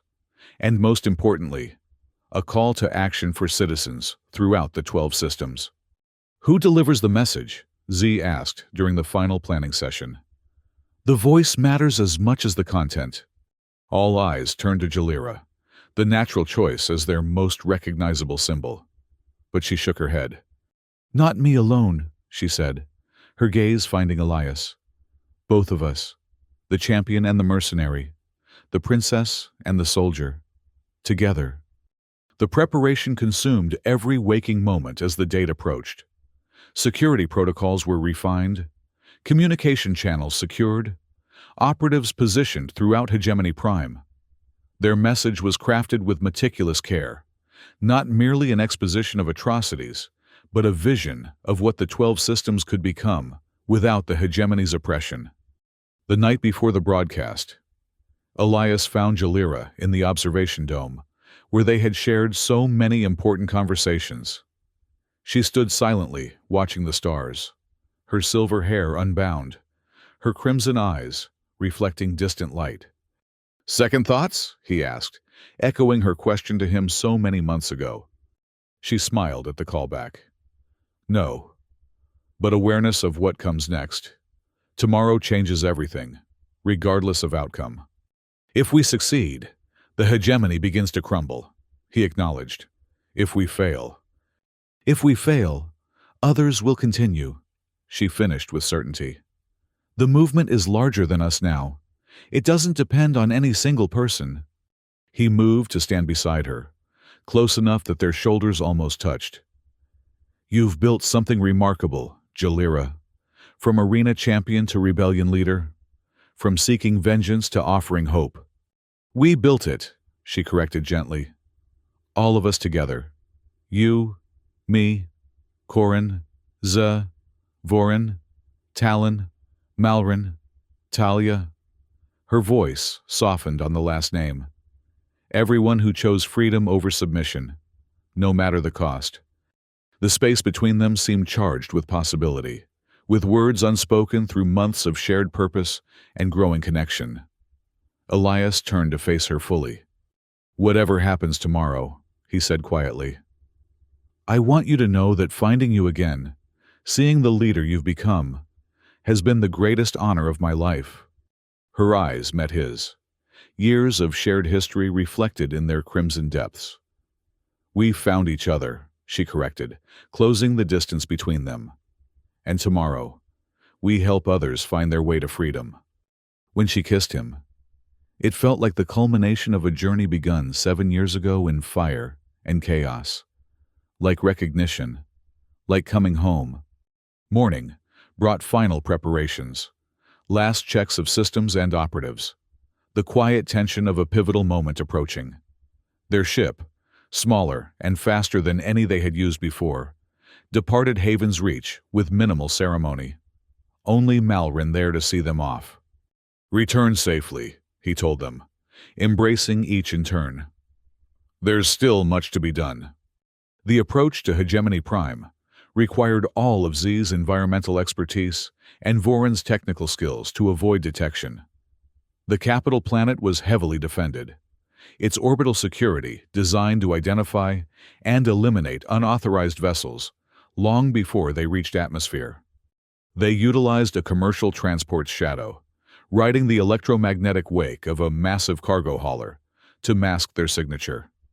The technique brought them within range of the planetary communication network, close enough for Vorin to establish the connection they would need, but still, safely outside security patrols. Uplink established, he reported from the ship's technical station. Our operatives have positioned the relay nodes throughout the capital. When the assembly begins broadcasting, we'll have approximately 20 seconds to intercept and redirect before security protocols activate. And our window for the message? Elias asked. 3 minutes maximum, Vorin replied. After that, they'll regain control regardless of what we do. 3 minutes to reach 12 systems, to present evidence of atrocities, to call for resistance, to offer an alternative to generations of oppression. It seemed simultaneously an eternity and an impossibly brief moment. Jalira checked the time. The assembly begins in 17 minutes. Final preparations. They moved to the ship's communication center, where recording equipment had been arranged to capture their message. Neither wore disguises. Their faces were their strongest assets, recognizable to anyone who had heard the stories spreading throughout the systems. "Ready?" Elias asked, taking position beside her. Jalira nodded, her expression composed but intense. "Ready." The minutes ticked by with agonizing slowness. Finally, Vorin's voice came through the ship's communication system. Assembly broadcast initiating. Interception in 5, 4, 3, 2, 1. "Now," he announced, and their carefully prepared message began transmitting across the captured network. Jalira spoke first, her voice clear and commanding. "Citizens of the 12 systems, I am Jalira, former champion of the Karis Prime Arena, daughter of Ambassador Keel of Terrace 4. Many of you know me as Shadowblade, the undefeated gladiator who escaped the hegemony's control." Elias continued seamlessly. "I am Elias Markham, former mercenary, rescuer of the children of Terrace 4. For 7 years, I have fought to free those enslaved by the hegemony, to expose the truth of their rule." Together, they presented the evidence, footage from the arenas, from slave compounds, from research facilities like Novus 9, testimony from survivors, documentation of atrocities committed in the name of order and progress, the truth that the hegemony had suppressed for generations. "This is not distant history," Jalira emphasized as their window began to close. "This is happening now, throughout the systems, to your fellow citizens. While you watch this broadcast, children are being sold, prisoners are fighting to death for entertainment, and human beings are being experimented on without consent." "But there is an alternative," Elias added, his voice carrying the weight of conviction. "Across the 12 systems, people are rising up, choosing freedom over submission, building communities based on cooperation rather than exploitation. Join us," Jalira urged, her crimson eyes seeming to connect directly with each viewer. "Not in violence, but in refusal. Refuse to participate in cruelty. Refuse to believe the lies. Refuse to accept that this is the only possible world. All of us," Elias concluded as their time expired. "Or none." The broadcast cut off abruptly as hegemony security protocols reasserted control. For a moment, the ship was silent, the weight of what they had done settling over them. "Message transmitted successfully to all 12 systems," Vorin confirmed, breaking the tension. "Estimated viewership in the billions." "Hegemony response?" Jalira asked, already moving toward the bridge. "Confusion initially," Z reported, monitoring communication channels.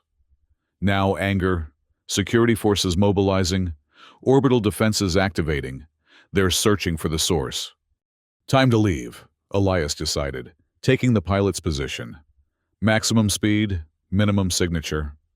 They pulled away from Hegemony Prime, utilizing the confusion their broadcast had created to slip past security cordons. By the time organized pursuit began, they had already made the jump to hyperspace, their small vessel disappearing into the vastness between systems. The journey back to Haven's Reach was tense, all of them aware that the hegemony would be hunting them with unprecedented resources. But it was also filled with a sense of accomplishment, of a pivotal moment successfully navigated. Reports coming in from across the systems, Vorin announced on their second day of travel. Protests in 3 major hegemony cities, work stoppages in the mining colonies, military defections in the outer systems.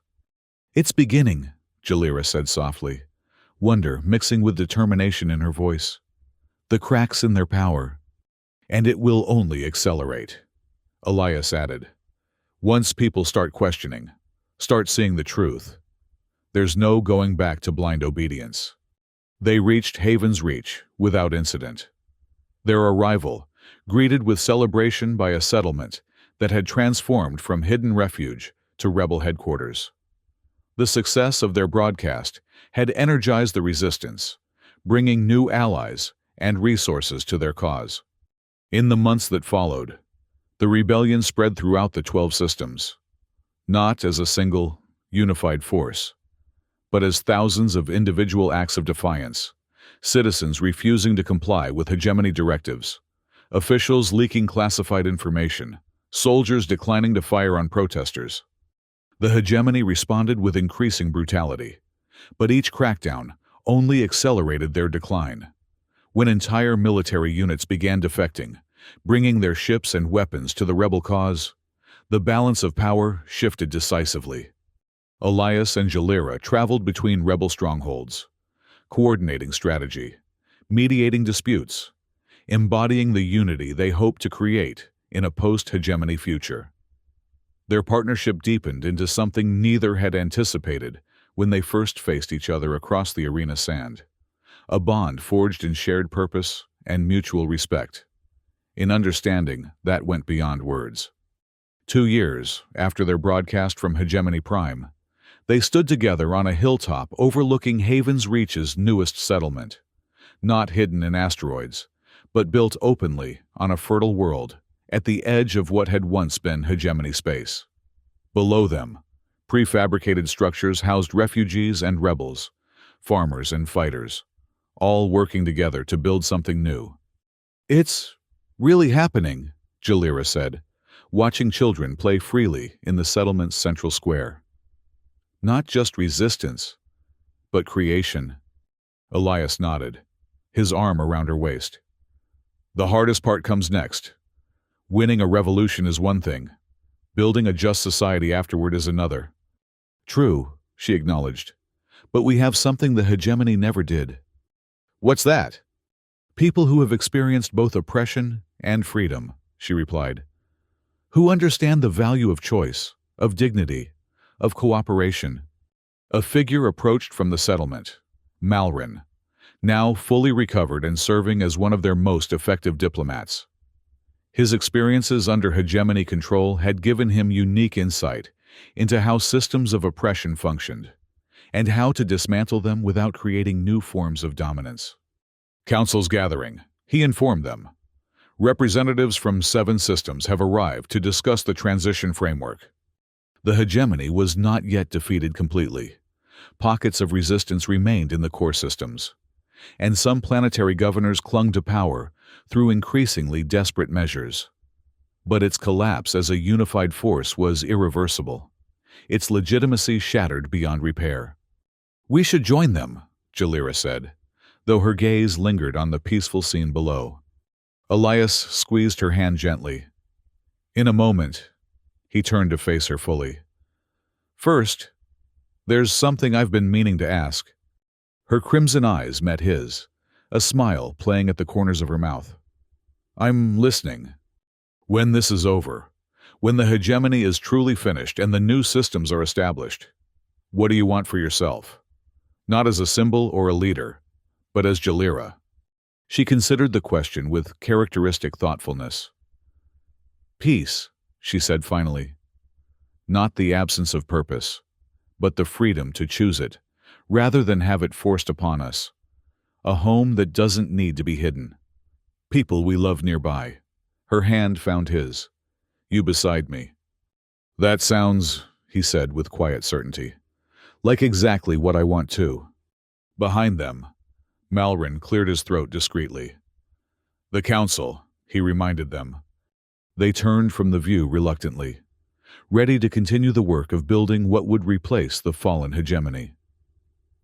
As they walked back toward the settlement, Jalira's silver hair caught the sunlight, and for a moment, Elias saw both the frightened child he had rescued and the formidable woman who had helped change the course of 12 systems. All of us, she said softly, as if reading his thoughts.